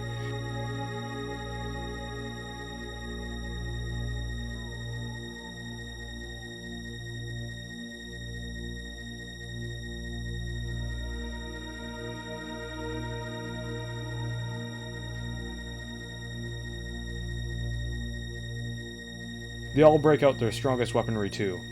The Slasher 2, since Chrono stole the Slasher 1, the Flea Bustier, and lastly, the Aussie Pants.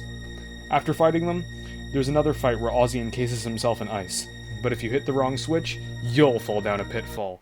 Then after that, when you go to hit another switch, a cat will come around, and the cat will hit a switch, meow, and walk away, leaving Ozzy to be sent down a pitfall, presumably to his death.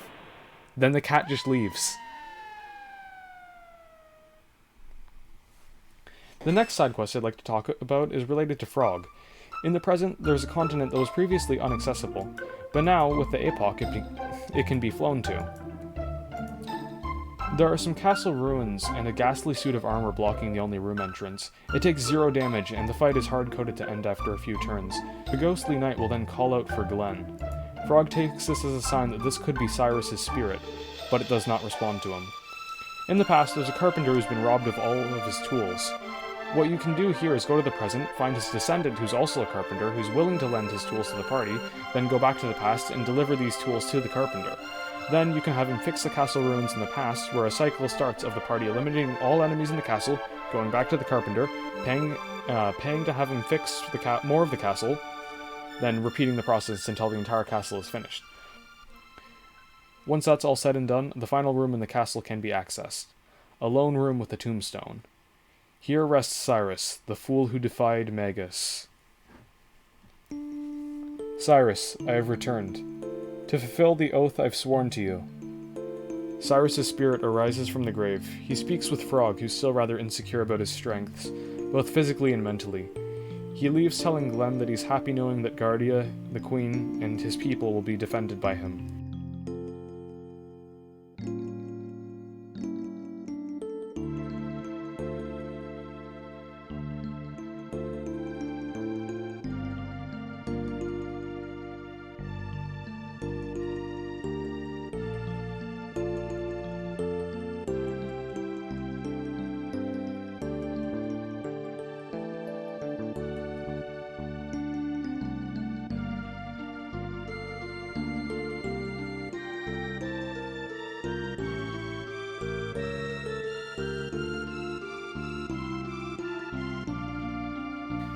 His grave from this point on will read as, "Here rests the brave hero Sir Cyrus, whose spirit lives on in his true friend Glenn."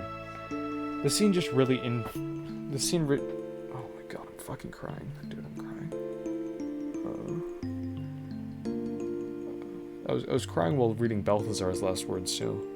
Dude, I fucking love this game. I love this game so much.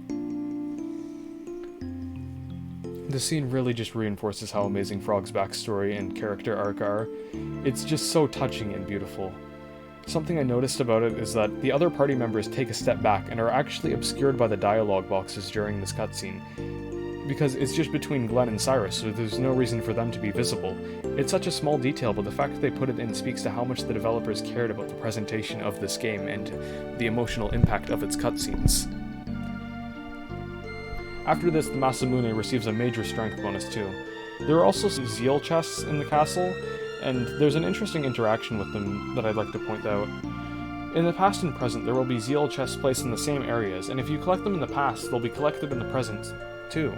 But if you collect them in the present, they'll still be there in the past, letting you collect them twice. It's just another example of the developers paying attention to detail and making the world feel so alive and real with all the little interactions with it. The next side quest has to do with the treasure hunter Toma. He's a character that can be seen in taverns in the past and during important plot points. He makes an appearance in a tavern in the past, claiming that he's off to find the rainbow shell on a deserted island. On that island, there's a cave entrance leading to the Reptite's lair, which has been underground since being pulverized by Lavos. Toma is also dead.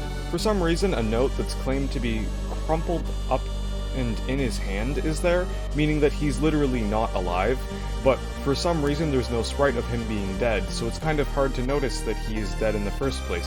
Like, the note is claimed to be in his hand, but his hand and the rest of his body isn't there, so... There are also some severely buffed up dinosaur enemies here, pretty much requiring Chrono or Magus to use their lightning spells on them. Even with them, the dinosaurs have an insane amount of health and deal loads of damage that can pile up very quickly. The apes especially pack a severe punch, which means dealing with the encounters really requires strategizing and optimal play. I actually died at one point because I wasn't healing my party enough between fights. There are a couple of familiar puzzles here, including a heart-wrenching recreation of the pitfall throwing enemies down a pit puzzle where, instead of enemies falling to their doom, a kitty cat is sent straight to the depths of hell. But don't worry, you can send some apes down to accompany it, just in case it survives the fall. After going through a gauntlet of particularly hard encounters, there's a familiar face to be found. The Rust Tyranno. This fight is essentially the Black Tyranno's fight, but a lot harder. It deals more damage and attacks faster. Outside of that, it's a fairly standard game of waiting for the big attack to come, then healing everyone as fast as you can, and then fighting it. Although with a lot more emphasis on quick execution before it just chews through your weakened party members. Behind it is the Rainbow Shell, which is apparently too heavy to move. So, the party enlists the help of the royal family to retrieve and enshrine the Rainbow Shell. This leads into the second half of this side quest, which takes place in the present. Back at the castle, the Chancellor intercepts the party and subtly sows questions about Marl's father, while her mother was sick and dying, into Marl's mind. What the Chancellor says is that while Marl's mother was dying, she wanted nothing more but to see her husband, the king. But he apparently had work to attend to, and couldn't make time for his dying wife. Also, apparently King Guardia is going to court over allegedly selling a precious artifact. There's a new room here as well. It's the castle treasury, which was made because of the rainbow shell being placed in Guardia's hands in the past. For some reason, there are two fiends in it. That's kinda weird. The guards at the court entrance say that entry is strictly forbidden. However, Marl absolutely, positively has zero of that and tells them to screw off. In the courtroom, the Chancellor is acting as the prosecution for the king, who's been accused of selling the rainbow shell. The king doesn't know what he's talking about, or even what the rainbow shell is. Marl interrupts the court to talk with the king, and is quickly thrown out. The party devises a plan to locate the rainbow shell, which should still be in the treasury, and bring evidence of its existence to the trial to prove Marl's father innocent. Apparently, a rat has bitten the toe of the only guard at the treasury, which saves the party exactly 8 seconds of having to beat him unconscious themselves. What follows is a sequence where the party barrels through the same enemies from the cathedral all the way back at the start of the game, broken up by intermissions with the king losing his trial to corruption and doctored evidence. All the while, the Ocean Palace theme plays uninterrupted. I really like this, as it kind of maintains a flow between what's going on in the trial and the party racing to try and stop it. It's also somewhat satisfying gazing upon the sadistic horror that is the literal first enemies in the game being eviscerated by my Luminaire and Flare. Although, some actually challenging encounters that require me to think and do stuff would probably flow better with the tone trying to be set here. At the rainbow shell, there's a note attached to it written by Marl's mother, the late queen. Dearest Marl, I know things are not easy with your father, But though it may be hard to realize now, know that you will forever be his daughter. Nothing can break the bonds of blood. Neither distance nor words of anger. Someday you will leave the nest and have children of your own. Then you will understand the truth of what I say. I personally think that Marl's theme should be playing while she reads this, although there is no music playing at this point in the actual game, so the immersion isn't completely broken up by the Ocean Palace theme playing. Marl tears a shard of the shell off, while the jury is unanimously finding the king guilty. At the courthouse, the guards refuse even Marl entry, causing her to lead the party to an alternative entrance. The Chancellor declares that the Kingdom of Guardia is his while the judge is delivering his sentence. However, Marl bursts through the court window to deliver the shards as evidence that the shell exists in Guardia's possession. But the Chancellor reveals himself to be a descendant of the first boss, Yakra, from the past, and things should start to fall into place. His plan was to keep fiends guarding the rainbow shell so that nobody could find evidence of its existence, then take the king to court, win, and gain unchecked power over the entire Kingdom of Guardia. Anyways, it's boss fight time. At its core, it's just a stronger version of the original Yakra fight. However, when he gets to a low enough health, he'll start dishing out huge needle barrages that will two-hit kill pretty much anyone in the party. A good strategy is to not do what I did in this footage playing right here, which was blow all my MP on the first part of the fight, then almost die in the second half. If I had enough MP to use Chrono's rays on Marl, then healed the rest of my party, the fight definitely would have gone a lot smoother. After that, Marl reunites with her father. They both realize that they've been wrong in how they've expected each other to act and not thought about how they were feeling while doing their own things. The king states that for a while he thought that he had really lost his daughter, and Marl promises to start talking with him more often. He also mentions his late wife's final words, which stated that someday Marl would bring someone she loves to meet him, and he'll simply have to embrace the two of them with open arms, and that it would also be a day he would remember for the rest of his life. After reflecting on it, he's come to the conclusion that this person she was talking about was Chrono, and that he needs to accept Chrono as the one his daughter loves the most. From this point on, the king and the rest of Guardia is a bit more accepting of Chrono and Marl and their friends. Then Melchior steps in to make a bunch of stuff from the rainbow shell. You're given the option to make 3 prismatic helmets or 1 prismatic dress. The prismatic helmets can be equipped by anyone, and the dress can only be equipped by Marl, Luca, or Ayla. Both of them provide high defense and magic defense, with the dress obviously providing significantly more, just at the cost of only being able to make 1 of them while selecting the helmets grants 3. Melchior also states that if he had something to combine the remaining rainbow shell pieces with, he'd be able to make something particularly strong. This leads into another side quest where the party goes to the future and fights the Son of the Sun, which is a unique boss. Basically, it spins 5 flames around and you have to attack a specific flame to damage the main body. Missing will cause it to counterattack. It will also deliver massive fire attacks occasionally to wear down the party.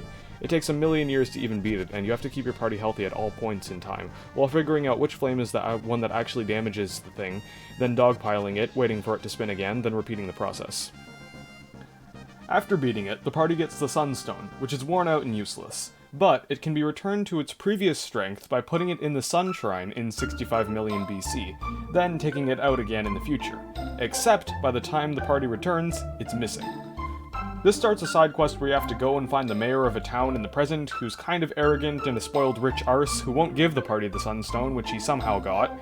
Then you go back in time and teach his ancestors that sharing is caring, then return to the present and now have a much more polite mayor who will give the party the Sunstone.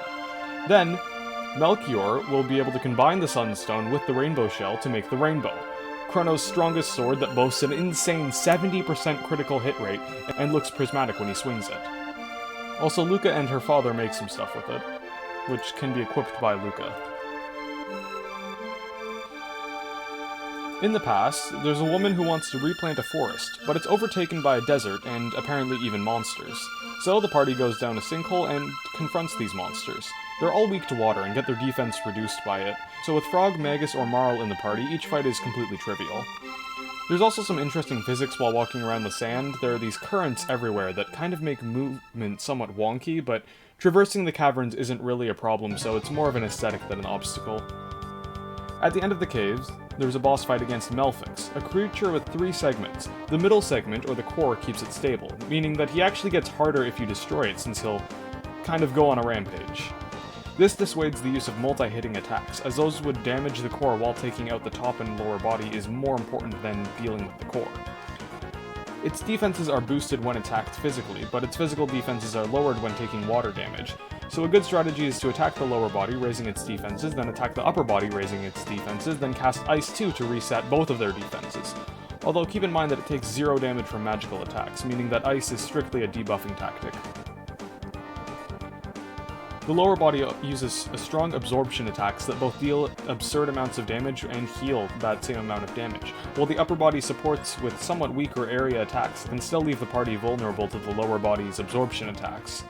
After killing Malphix, the party goes back to the woman who wanted to replant the forest, although the woman wants someone who would be able to work for years uninterrupted to turn the desert into a forest. Robo volunteers by saying that the party could travel back to the present to retrieve him once everything's all said and done and repair him.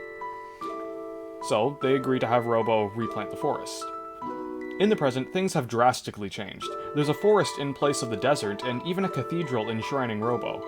Luca retrieves him, and what plays next is probably one of the most iconic scenes in Chrono Trigger. The whole party is camping out for the night, as Luca and Robo just talk about everything they've gone through. Robo has made a theory over the past 400 years regarding the formation of the gates. Previously, it was thought that Lavos created them, as a result of crashing into the Earth and doing something with the timeline. But Robo thinks that because of the coincidental nature of how each member of the party has met through the gates being formed at specific points in time, that another possibility is that of a separate entity wishing for the party to meet together in this way, and meticulously placing the gates at key events such as the Fiend War, Lavos crashing into Earth, and the destruction of Zeal, and so on. He says that it's almost like it was reflecting on the days of its past.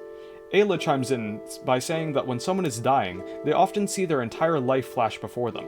Frog adds on by saying that it's not just their life they witness, but the most important and valuable parts of it, implying that the Earth itself could be doing the same, but only with its most pivotal memories. More on this later during Lavos' fight, because I think it's very important to keep this in mind. As they talk, Luca is asked a question that somewhat disturbs her. Would she ever return to a specific point in her life? Frog then returns the conversation to its original point, stating that whatever formed the gate must be at least related to Lavos in some way, since Lavos has played a major role in every age the party has been to. Magus then asks the big question, what is it? Or who is it? There's a fairly popular theory that the entity who has caused the gates to form and pushed the party along their way is actually Shala, who used the last of her powers after being sent to the Time's Eclipse with Lavos to change the fate of the world itself, by subtly guiding Chrono and his friends through different time periods, meeting important people that will help them ultimately figure out what Lavos is, the extent of its influence, and then also finding the courage to stop it once and for all. After that beautiful intermission, the party goes off to sleep. Then, Luca is awakened by something and goes to investigate. There's a gate there, which takes her to her house. Her diary is on the floor. It's her 10 years ago complaining about her father and how he's too busy messing around with machinery to spend any time with her. Her younger self also derides the necessities for machinery and science, and would rather spend time with her father than do anything related to them. Downstairs, Luca's mother is cleaning, when she gets trapped in a conveyor belt built by Luca's father.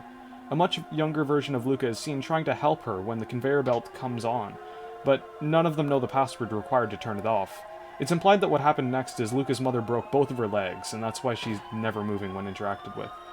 Something that somewhat takes me out of the situation is the scream when Luca's mother's legs are broken. It's literally a sound effect used for fiends, like enemies that you take out all the time, which is kind of distracting. It would be a lot better for immersion if they used a different or even a new sound effect for a human woman screaming. Luca is seen visibly shaken by this turn of events. Her younger self's diary entries are scattered about the room, which expresses a desire for younger Luca to learn more about machines, because she's terrified of the possibility of someone else, or even herself, being hurt by not being able to operate one. After returning to the present, Robo is there, who seems to know what happened somehow. They could have had Luca at least say what happened, like Robo asking Luca why she seems distraught coming out of the gate, then having her look down, with the implication being that she told him what happened, but without actually having her say that, since that would be narrative dead weight. Then Robo continuing with what he was saying. He gives some lighthearted advice, like giving Luca's mother his legs instead, before trying to comfort Luca. She thanks him for being a good friend, then they both go back to resting. Also, Robo gives her the Green Dream, which is an item that can revive whoever equips it, but only once, in the middle of battle, of course. Another thing I'd like to mention is that for some reason there's a way to fix what happens here and actually save Luca's mother, which alters why Luca becomes fanatical about machinery. I believe that doing so somewhat harms Luca's character, but also somewhat pulls the punch of what the scene is supposed to mean emotionally. It kind of feels like this is saying that we can't even handle a small tragedy and we need to dwell on it and try and go back and fix it so that everything's perfect in the future when we as people aren't ever perfect and neither are our lives. I mean, that's kind of what the game is about since we're trying to rewrite history by killing Lavos, but this is like when a character dies in a Disney movie and then in the final act they come back to life randomly and everyone lives happily ever after, because us as an audience apparently cannot handle death or any sort of tragic event whatsoever. That's what I think this scene is. If you go back and fix the event so Luca's mother isn't a cripple, it's basically the Disney death. The very last side quest I'd like to discuss is Robos, and it takes place in the future. There's an isolated factory on an island where the computer at the front seems to recognize Robo, and unlike the previous robots, welcomes him into the factory. Whoever's behind the computer gives the party a combat test in the form of a consecutive battle sequence. The battles aren't too hard at first, and the enemies aren't particularly strong, but in conjunction with each other and with no time in between battles to heal, they can absolutely wear down the party over time. The rest of the factory is a sort of extended puzzle sequence where you need to disable laser gates to free up the area, have Robo enter shock chambers to become charged, then quickly rush over to specific locked gates to open them, and eventually bringing two dummy robots together which will form the final gate. It's very open in the way that you can traverse the area, and the puzzles themselves are pretty intuitive in how you solve them, but they require a fair amount of thinking and brain processing to get through regardless. Eventually, Robo comes face to face with another of his design type. This one's named Atropos, who reveals that Robo was specifically created by the robots to infiltrate humanity and eliminate what remains of them. Atropos then tells Robo to eliminate the rest of the party with her, which he rejects, stating that they're his friends and he can't allow her to harm them. Atropos also reveals that her creator has altered her behavior and physical capabilities to be more fit for the elimination of humans. A battle ensues. It's just one-on-one as the two robots slug each other until Atropos explodes. However, while she's dying, she starts to remember what she was like before her memory was altered. She then gives Robo something as a token of remembrance.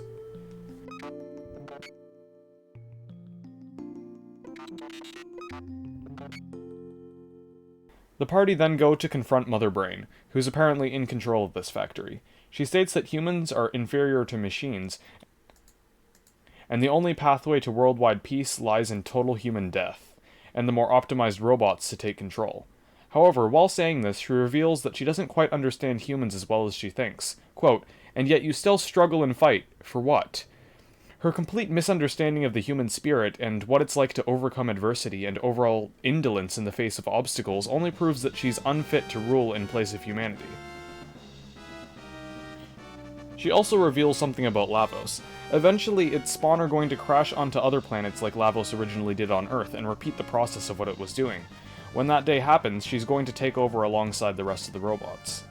Anyways, the party finds her, and she tries to get Robo to side with her. However, he's already made up his mind on what he wants to do, and he sides with humanity, showing both autonomy and the immovable human spirit, proving himself to be even better than any optimized robots she could ever produce, and furthermore, proving his humanity despite being a robot. I couldn't tell you much about this fight. There are 3 panels that heal Mother Brain, and they die easily. But when they die, Mother Brain gets agitated and starts attacking more, but then she dies, because she doesn't really have that much health. I would make this fight better by having the displays revive after a set amount of time. I would also increase Mother Brain's health by a lot, and I'd increase her damage output. I'd also increase the health of the displays, but make it so that when they revive, they have much less health than when they started. That would drastically shift party formations and overall strategies when fighting her, as opposed to... I think I played this fight twice, and I didn't notice anything about it. Like, I literally could not tell you anything about any impacts on it whatsoever. In fact, it's been several months since I recorded the footage, and I don't even remember anything in specific outside of what I've written about it, compared to any other fight such as Nizbel, Rizombor, Magus, the Lavos fight, all of those fights, most of the fights in the game, and even, like, the ones that you'd forget about, like, well, not really forget about, but even the ones that aren't as narratively important, such as, Yakra and the Dragon Tank, which aren't as memorable, of an experience. Even those, I could remember them. I remember the strategies that I used, what I figured out while fighting them, and how difficult it was to first fight them. But I don't remember anything about Mother Brain. It's just not a very fun fight. After this, apparently the entire factory and every machine in it is never going to be operational again. Robo takes this with stride, however. Robo has always valued his friends above all else. He's made a conscious choice to prioritize helping them save the world, while also preventing harm from coming to them. He's really come a long way from trying not to have Chrono and Luca attack the other R6 robots, to being able to consciously decide what's right and wrong and act accordingly. Like what he did by eliminating Mother Brain, despite their former connections.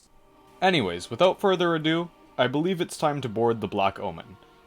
It's existent in every time period except for 65 million BC, although attempting to board it in the future will cause Queen Zeal to essentially say, "What are you doing here? How are you intending to stop Lavos from causing worldwide ruin if the world is already ruined?" Then she locks the door. She locks the door.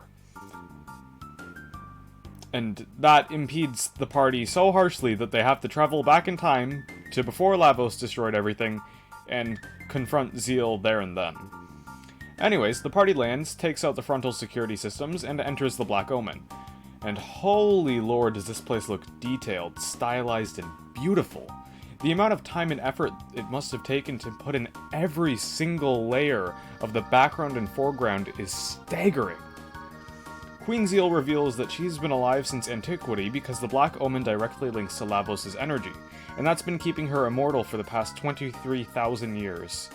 Then she summons a mutant. This thing is really annoying. It passes statuses all the time, and hurts moderately to be attacked by. It can be really hard to fight it if you're locked into confusion or sleep, and you can't do anything while it's slowly chipping you down. It's not too difficult to beat though, you just have to be patient while your entire party is confused. The rest of the enemies here are also pretty neat. There are some shielded sentries that operate like the ones all the way in the prison escape sequence at the start of the game, some elemental monsters, and some fang beasts, which can put up a very big challenge because they have a lot of health, can have your health, and they deal colossal damage in general. The robots here also just have insane amounts of health. These ones can permanently lock your party into confusion if you're not careful as well. Even the wall panels attack you, and they play this super satisfying sound while disappearing after you kill them. There's another elevator segment, but it's rather abrupt as there are no consecutive battles. It's just one battle and then you go out of the elevator. After traversing through some of the most beautiful and unique scenery I've ever seen in an RPG, and slaughtering the strongest enemies in the entire game, the party reaches a long hallway and a save room. I really can't say enough how amazing each of the rooms in here look. While both the boss battles and some of the rooms themselves borrow elements from the rest of the game and sort of reincorporate them. The Black Omen is amazing, and I really can't do justice to it by just sitting here and talking about it.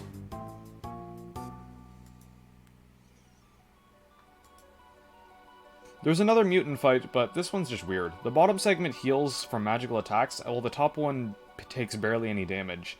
The top one will also absorb the bottom, meaning it can actually just kill half of it by itself. Also, the bottom will just kill itself if you rush down the top and kill it first. There are a couple approaches to this fight, but outside of the openness of strategizing for it, it's not very hard or really that interesting at all. Then, a boss fight against the Elder Lavos spawn ensues. This is kind of like the last stretch of the game, so after throwing you against the strongest enemy encounters, they test you with a bunch of bosses. It's exactly like a standard Lavos spawn, but it'll also use strong magical attacks. It goes down pretty easily if you know what you're doing. Which you should know what you're doing, since at this point you probably should have fought 3 Lavos spawns. Then the party follows down a pathway with clones of themselves, before finally confronting Queen Zeal. Queen Zeal states the following: "I know what you have seen. It is your futures that slumber in this hall.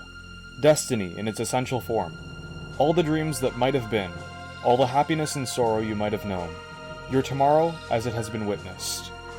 This presents an ideological dissonance between Zeal and the party, where the whole game and every event so far has been about the party working to change the world's destiny and change the future by defeating Lavos, while Zeal believes that destiny is set in stone and all that one can do is act upon it and go with the flow of time as it has been decided, which is why she's sided with Lavos. The first part of the fight starts, and in a vacuum it's incredibly easy. She just reduces everyone's health down to 1 and chips away at their MP. Occasionally she will deal a small amount of damage, meaning that it might be advisable to keep the party healthy. Or you could simply have a character with a reviving tech like Chrono or Marl do their thing every now and then. Once she goes down, she has the party fed to the Mammon machine.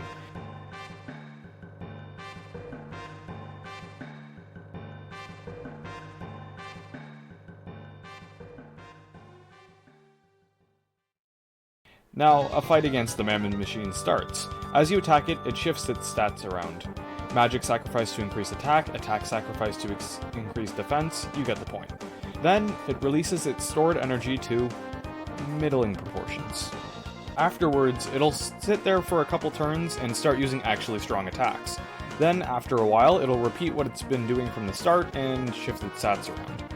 I find this fight to be really easy, even when I'm trying to save my MP for the fight immediately afterwards.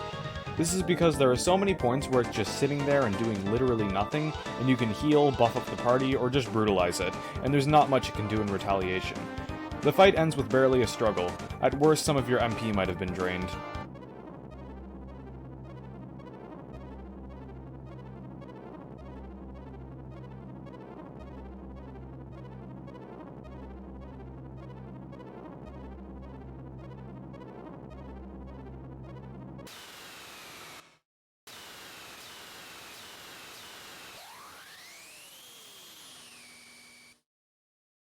Now, overlooking the world atop the Black Omen, a second fight against Queen Zeal starts. By the way, if you have Magus in your party at this point, he'll confront the Queen himself, and during the fight, his theme will play over the boss theme. She has 3 segments, a mask and 2 hands. It's advisable to not even touch the hands, as the right one will counter by reducing its attacker's HP to 1, and the left will use MP Buster, which completely deletes the character's MP. Her attacks deal almost nothing for damage at the start. However, she'll eventually start using strong magical attacks that can leave the entire party devastated. Additionally, she can also reduce the entire party's health to 1 before attacking again. Another thing she can do is just use MP Buster, which will instantly put you on the back foot, especially if it's used on someone important, such as your healer. Which is why it's important to not use dedicated healers such as Marl, but instead use characters like Frog and Robo, who can both heal and deal physical offense. The amount of MP used throughout the 3 fights can easily leave you stuck using basic attacks and weaker techs, making the fight drastically harder than it would be in a vacuum. This makes Queen Zeal's fight one of the most intense and hardest in the game, while also being very enjoyable and refreshing.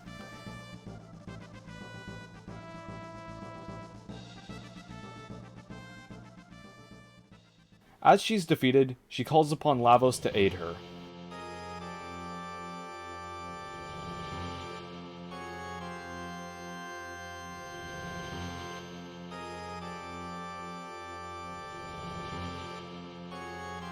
And now, the final battle is started. One between Lavos and the will of the world itself. And well, this is it. The final battle. The battle starts with Lavos mimicking every boss from the main storyline. Why though? Is this it looking back on its memories like hypothesized earlier? Is Lavos the reason we fought those things in the first place? Does it have any influence on them? Lavos is a being that has influence on time itself, but could it have influence on the minds of certain figures in history, the same way it drove Queen Zeal to madness? Was it using the entire planet as its grand chessboard? Is it mocking us by assuming the behavior of our past experiences? Can it make the conscious decision to toy with us or mock us? Who is Lavos, and what are we to it? Is it just a tick, a parasite using the Earth to simply fulfill its biological purpose, and provide sustenance for itself and its spawn to do the same? Is this fight just like Ayla and Azala's war? Humanity proving itself to be either weaker than or more fit to survive than Lavos? Does it hate? Does it hate humanity? Can it feel any emotions towards us? Judgment, fear, despair, love, death, triumph. What do those mean to it, if they mean anything at all? All these questions and more were just rushing through my head as I fought Lavos. The broken temporal flow of the time's eclipse where Lavos resides, its oppressive theme, all of it makes for the atmosphere of something different than anything else in the game. Lavos has this pure and oppressive presence that really can't be replicated by anything else. Its theme is masterfully crafted too. There's the oppressive drum beats and the main melody, but beyond that, there's a part where a remix of the Game Over theme plays. It's somber, sad, almost like a melancholy reflection on everything we've gone through, everything we've lost, and everything at stake if Lavos wins and the party is wiped out. Speaking of which, dying to Lavos provides one of the most horrifying endings ever put to media.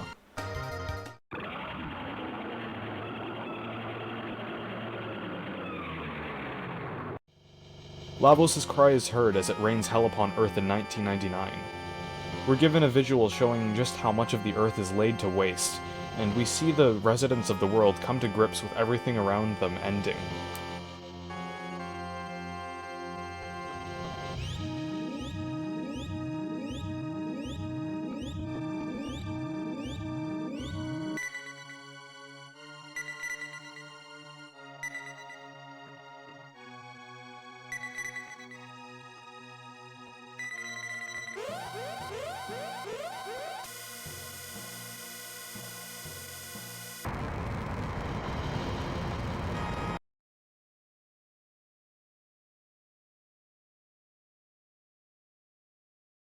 The last shot is that of Earth itself being laid to ruin, with the text, "In the end, the future refused to change." It's like the world itself refused to bend its fate in spite of the dedication, bravery, and hope exerted by the party and everyone around them. But enough about the party. There's something else I'd like to mention about Lavos and Queen Zeal, and that's that I personally find them to be some of the best executed villains in gaming, and part of that has to do with their narrative purpose. Queen Zeal exists to serve chaos. She uproots and destroys the lives of all that are and ever will be for the purpose of prolonging her own life, a life that will only exist to continue a meaningless cycle of chaos and death. Zeal is the anti-player. She stands firmly against everything that not only the main cast believes, but also you, the player, is trying to achieve. The player wants a peaceful future. Zeal wants chaos and death. The player wants to kill Lavos. Zeal wants to become one with Lavos' energy. In order to defeat Lavos, the player must alter the flow of time. Zeal stands resolute in keeping the timeline and Earth's destiny at where it already is. Lavos is really whatever the player makes of it. It could be a parasite that needs exterminating, a beast in a genetic arms race against humanity, a malevolent force strategically attempting to eliminate humanity for its own benefit, or an agent of pure chaos and destruction.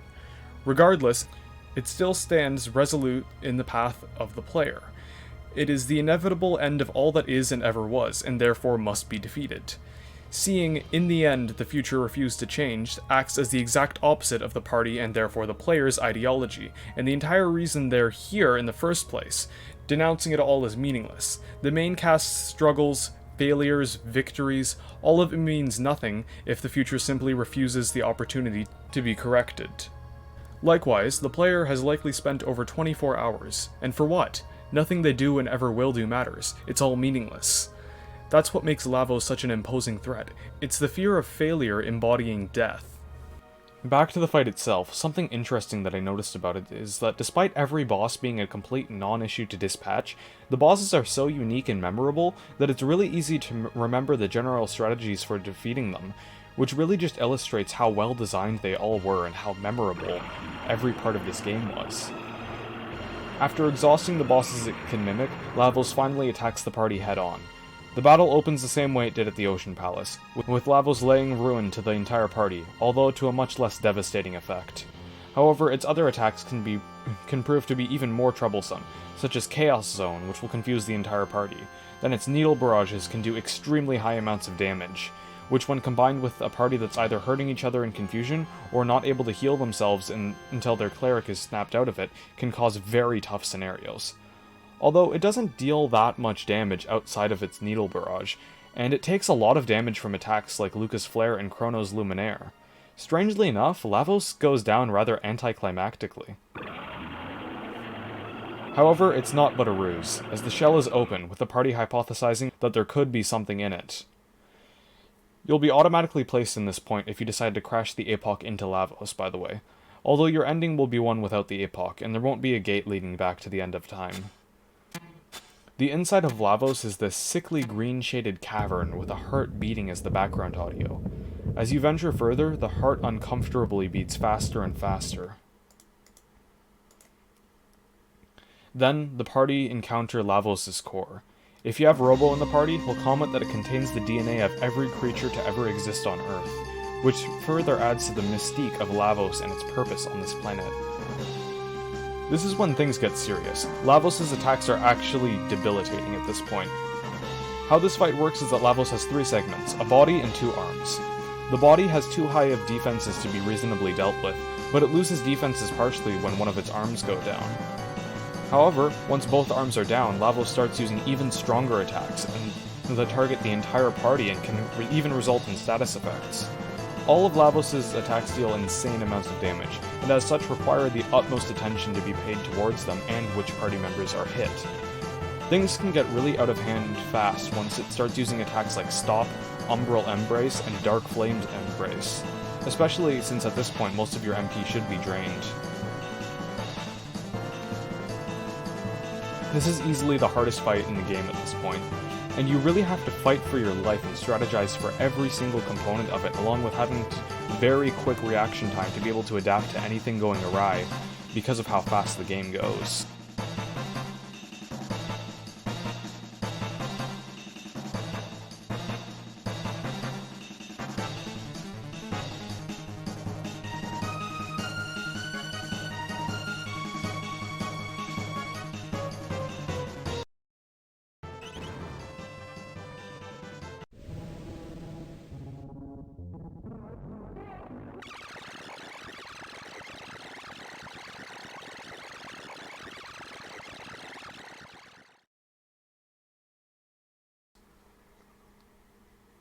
Lavos then finally goes down, except one final form is revealed.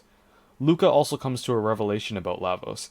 It crashes into a planet, then waits for the most desirable life forms to emerge as it harvests their DNA. With this, it's able to make more optimized offspring, which will eventually repeat the cycle on other planets. Now, the actual final boss starts, and things start to get beyond real.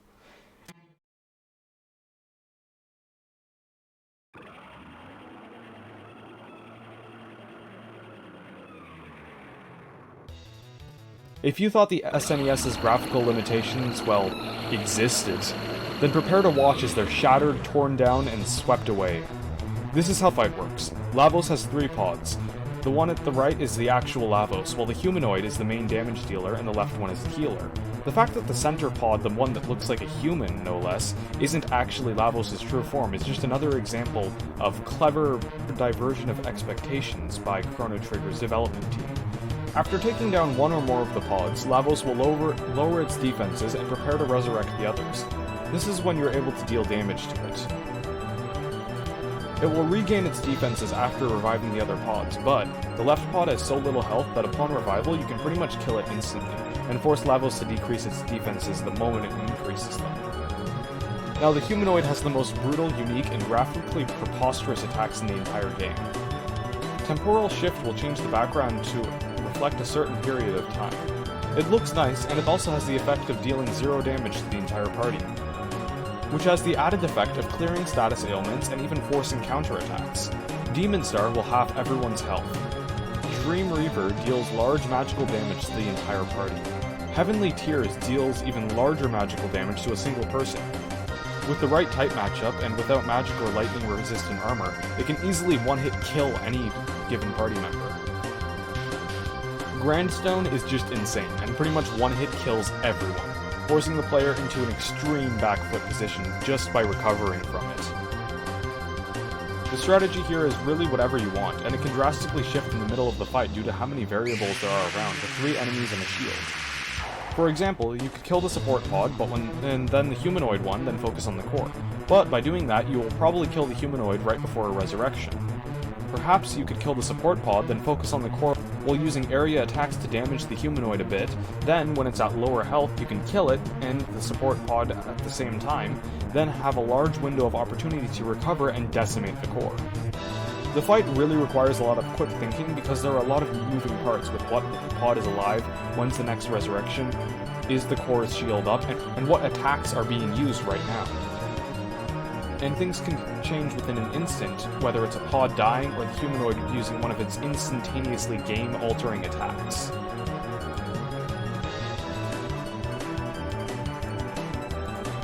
Also, by the end you'll be drained of pretty much all your MP and forced to continue on, and just hope that you can outlast Lavos, which leads to ridiculously strenuous and fast-paced execution as you just try to squeeze in as many hits against the core as possible before it increases its defenses.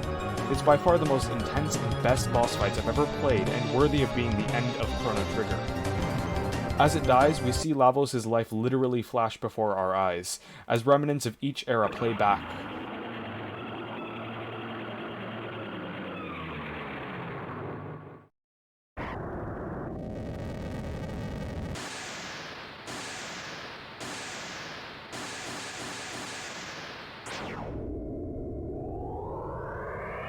Chrono wakes up, and apparently he's under arrest. The king himself starts questioning Chrono. Marl comes in and tries to explain it, but the king cuts her off by saying that he knows they were trying to save the world. He then brings in a bunch of people from each of the different eras. Zone, King Guardia from the past, and Kino all express their gratitude to Chrono and Marl. It was Luca who brought them here, and the king reveals that all of them are related to the Guardia line, meaning they're all in Marl's extended family. A parade is in order, and everyone celebrates 1,000 years of Guardia and 1,000 more unperturbed by the threat of Lavos. After a couple seconds, you can actually control your party and walk around and interact with people while in the ending, like Chrono's mother, who says that she's very proud of Chrono for saving the world, but wishes he had spent more time around the house, which actually killed me. Like, I am dead. I laughed so hard at that. At the telepod, where everything started, the gateways are shutting down. This is it. Everyone has to return to their own time, never to see each other again. Everyone gives their goodbyes with a somewhat comedic ending as they walk off to their times. Kino and Ayla,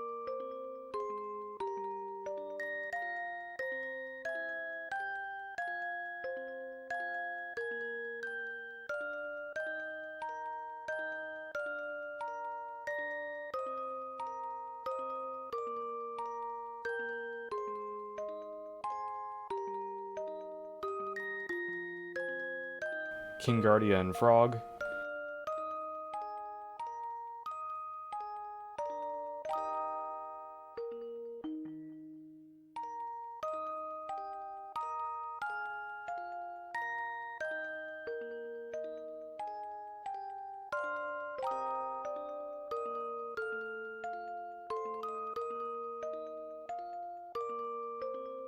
Magus leaves to somewhere in search of Shala, since she was cast off into oblivion with no clues to her location anywhere.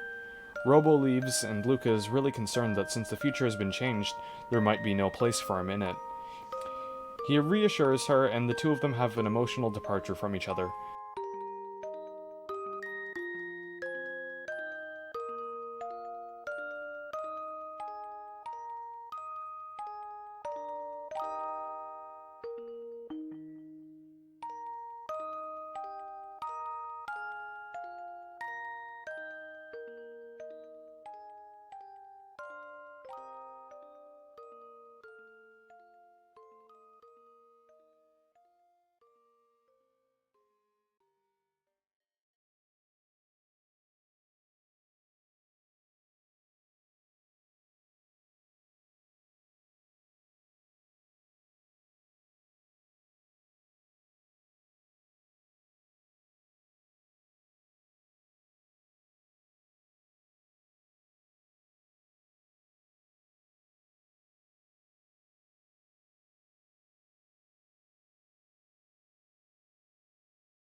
The party discusses what they should do with the APOC, but just before they can do anything, Chrono's cat enters the gate, followed by his mother.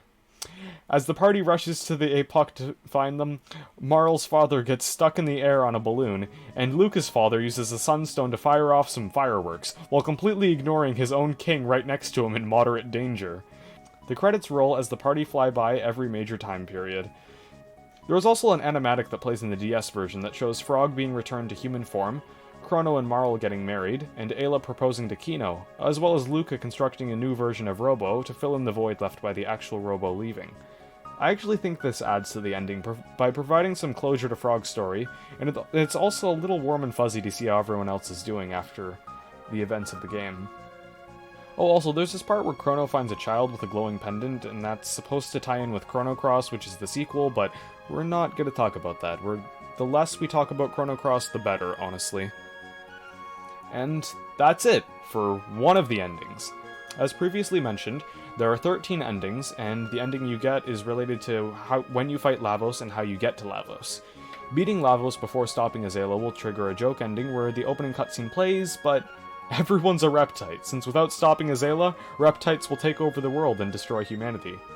If you defeat Lavos after facing Ayla but before meeting Shala in Antiquity, you'll get an ending featuring Frog, Shala, and Magus disguised as the Prophet, playing out everything that happens to them uninterfered with by the party, including Frog being cursed to remain a frog forever and Magus facing Lavos. One of my favorite endings is achieved by defeating Lavos immediately after bringing Frog the Masamune. The party is casually hanging around at Lucas' house when Frog leaves, stating that he has, quote, business to attend to. Frog then single-handedly braves the Fiend Lord's keep, slaying Flea, Slash, and Ozzy. He then confronts Magus alone, and when everything's all said and done, a caped silhouette is seen atop the Fiend Lord's keep. It's kept vague enough that it could be interpreted as either Frog or Magus emerging victorious. The last ending I want to talk about is simply titled The Dream Project. It can be gotten by either starting a new game plus and beating Lavos as just Chrono and Marl, or by beating Lavos in the Ocean Palace, which, keep in mind, has doubled power. If you can somehow manage to string together enough luck, planning, and execution to slay Lavos as just 2 characters, then you get the well-deserved secret ending. At the end of time, the entire development team comes out to congratulate and thank you, the player, for playing their game. You even get to meet the Dream Team, and for beating their game so fast, they play you the credits even faster. The end, thank you so much for playing. There are more endings, and I could honestly go on for ages talking about them, but I have to get this video finished somehow. The endings each have something to do with how the characters interact with the world around them, and how they really show how much the main cast influences the world when not doing a single thing can completely shift the flow of time. They also reflect the writing of the game. They can be profound, grim, or even funny and lighthearted. I can tell the developers had a lot of fun making them, and I personally have a lot of fun trying to get them all, because playing and replaying the game is just so fun. And about the main ending, which was the first one I talked about, it kind of has this blend of all the writing in the game combined, where it's profound, tells a great story, has an excellent kind of book ending to it, and it's also really funny. Everything about this game, the fun characters, the enjoyable environments, the unique and interesting combat mechanics, and especially some of the more serious things, like the moments of sadness, despair, and death. The deep emotional moments that make up a large part of the game, all of it presents something worth coming back to. Something you can think about and just really think of everything that went into it and what it means for the rest of the experience. And most importantly, something that can make you think, hey, I want to experience that again. The complaints I've presented so far have been mostly minuscule and honestly forgettable, until you encounter them again, really, while everything else has been glowingly positive and something that you remember for pretty much the rest of your life, honestly. However, there is one thing that I would like to talk about, and it's Chrono's character. He's a standard video game protagonist. Heroic, selfless, righteous, etc. That's fine. However, the issue is that I had to gather these traits of this by interpreting how he acts throughout the story, because he's a silent protagonist. Every other character is written fantastically. Their dialogue reflects them, the story, how they're feeling about what's going on around them, and how that can influence what they think of, their core values, and most importantly, who they are. And Chrono is just simply there.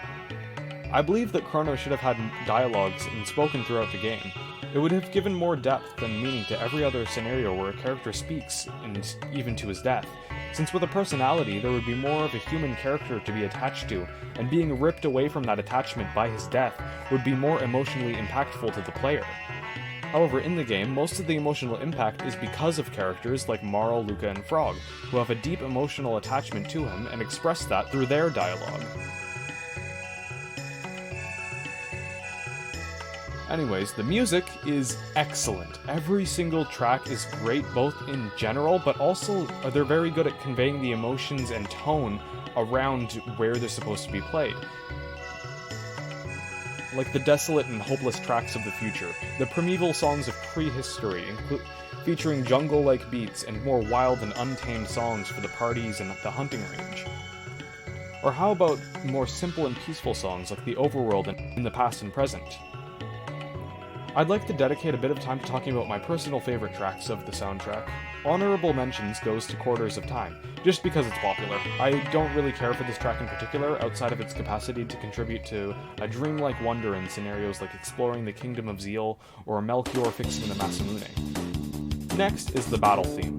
There's only one basic encounter theme, and it's absolutely amazing. It perfectly conveys the fast pace that executing strategies in each individual turn for each party member has. It's just really good, and somehow you never really get sick of it. Lavos' theme. I've already spoken of it, but it's just so intimidating and grand, perfectly reflecting Lavos' stature both narratively and physically in the game, as it's an oppressive force of death and destruction. World Revolution. Same thing, but with a lot more mystique and direct action added to the mix. It really sounds like after the unveiling of Lavos, a deep revelation has been made about it, the world, and us. Also, that trumpet part in the middle of it is just amazing.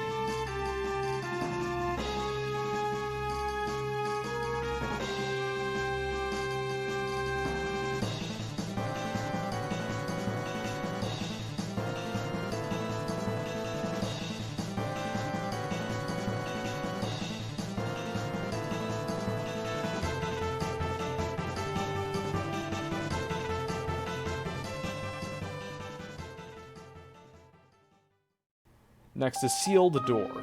This track is most prominently played in Balthazar's Dome, where it excellently portrays the hopelessness and sorrow felt by Balthazar for his predicament, his people, and his fading sanity and overall health in the future. It really sounds like a tragedy is taking place, which excellently adds to the tone of reading Balthazar's last words, and also just being in the future in general. One of my absolute favorite tracks is At the Depths of the Night, or Bottom of the Night, the game over theme. But beyond that, it's what plays during all the most emotionally resonating moments of the game. It's beautiful. The song does such a great job at portraying the absolute despair and pure emotion in these scenes, and contributes significantly to the memorability and the emotional impact of said scenes.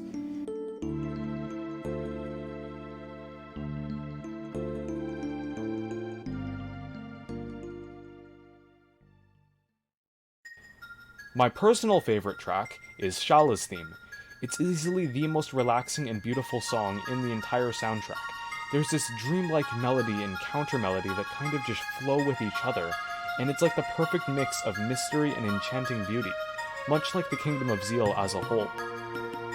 The music in Chrono Trigger really does it all. It can be upbeat, calming, soothing, energetic, sad, imposing, all of it. It not only sounds great alone, but it contributes to the identities of every part of the game, and helps make them that much more unique and stand out, thus contributing to a better experience at every point of the game. The level design is also superfluous. It's just amazing. Every major dungeon, in quotes, has its own unique identity, alongside unique level design, enemy placement, and a fresh coat of paint that reflects the era it's in. They're all somewhat open, with the player being able to essentially explore however they wish, finding trinkets and whatnot along the way. The enemy placement and behavior of the said enemies is also reflective of this. Enemies are placed with proper care in how they'll move around, which means though there will be more places where they can be avoided or even mandatory. I really like Chrono Trigger's way of handling encounters because it doesn't feel random. When you fight something, unlike other RPGs, and the enemies are placed deliberately, according to the location, which both works on a game development front, but also makes the world and its location feel much more alive than, say, a Final Fantasy game. You can also do a lot more by having enemies stationed and act this way. Like in the Cathedral, where you can avoid all the enemies in this hall by just making a mad dash to the exit, or at all the points where enemies guard treasure chests or can be snuck around. Or how about enemies that, if you ignore, will add themselves to battles going on with other enemies right above or around them. Then encounters themselves can also vary greatly depending on the formation of these enemies, what text to use, how to use them, and what to attack first are all variables that can change depending on how the enemies move and how their formations start. There's really no end to creativity in Chrono Trigger's design. Everything is unique, interesting, and designed with care and precision, and that's what makes this game so fun to play and think back on, and play again, but by going in different routes or with different approaches. Or even with different endings. The world of Chrono Trigger is a living and breathing world. It feels so real, and everything perfectly interacts with and affects each other the same way it would in the real world. When dealing with time travel, cause and effect is of the utmost importance, but they don't just utilize it to its fullest potential with the time travel part, it's for everything. This makes Chrono Trigger's world design absolutely top tier and just amazing. One thing in particular I find amazing, there is exclusive dialogue for every character in just about every scene where you could potentially change characters in subsequent playthroughs. This is beyond breaking boundaries for the time, as even games with large casts like Final Fantasy VI had a lot of parts where they wouldn't highlight a name and they would just have something intended to be said by one of the characters in your party in quotes. But in Chrono Trigger, if someone from your party is intended to speak, they will say something unique that reflects their character and their dialect. This makes subsequent playthroughs so interesting because you can change up your party, both for a gameplay change in battles, but also for a slight change in what happens in the story, and for a chance to see and read something you wouldn't normally. Everyone except for Magus has dual text with every character too, which can severely change up strategies if you change your formation, and can allow for a lot of diverse approaches to battles if you factor in subsequent playthroughs, since, well, you can only fight so many things with so many different character formations in a single playthrough. There are also triple techniques, which require specific party formations and even sometimes require a special item to be held by someone. This game's development is just divine. It's amazing. This game is a work of art, it's a masterpiece, and I really can't say enough to convince you of that. Chrono Trigger truly is the dream project. A culmination of the best, working passionately for years to produce the greatest product the world has ever seen. Something that would change the gaming industry with revolutionary ideas such as multiple endings, deep stories, character-driven writing, deeply narrative-driven games, and so much more. It really puts on display what the future of gaming would be like, condensed and perfected in the form of one game. Welcome to the Kingdom of Zeal, where dreams are made into reality. I want to talk a bit about dreams. There's an entire subplot in the game about dreaming. The team was called the Dream Team, and the composer Yasunori Mitsuda made songs out of the melodies derived from his dreams. In the game, Zeal is the Kingdom of Dreams. The Masamune is forged from the Dream Stone. The secret ending, where the developers all congratulate you, is called the Dream Project. But why didn't Mitsuda make these melodies while dreaming? Well, that's because he was spending all of his time awake, sleeping, or eating in his office working. He spent all the time he had available just working. But why? Some could say time constraints, because he had to. He only had so much time to work on the game. But why not just go home? Time constraints be damned, instead of spending 24 hours a day in a cramped office working on a video game. Well, that's because, much like every other member of Chrono Trigger's development team, he had a dream. They all had their own passions for what the game would be, and they all worked towards it with all their being. They all wanted to produce a piece of art, something that would last against time. A popular quote from Shigeru Miyamoto is that a delayed game is once delayed, and a rushed game is forever rushed. Essentially, art is forever, every facet of it. A game that's rushed and produced with very little care and has no passion put into it is just a product, and will be played and maybe looked at while it's new, but quickly forgotten and shelved for the next product to come along. A game where every person working on it puts their all in to produce something out of love and passion will forever go down as true art, and will forever be remembered for its finished product, not whatever happened during its development cycle. The blood, sweat, tears, hospitalization, pain, and backbreaking labor are only temporary, while the result is eternal. That's why Yasunori Mitsuda willingly suffered in his office for 2 years, and that's why Chrono Trigger is one of the greatest RPGs to ever be created.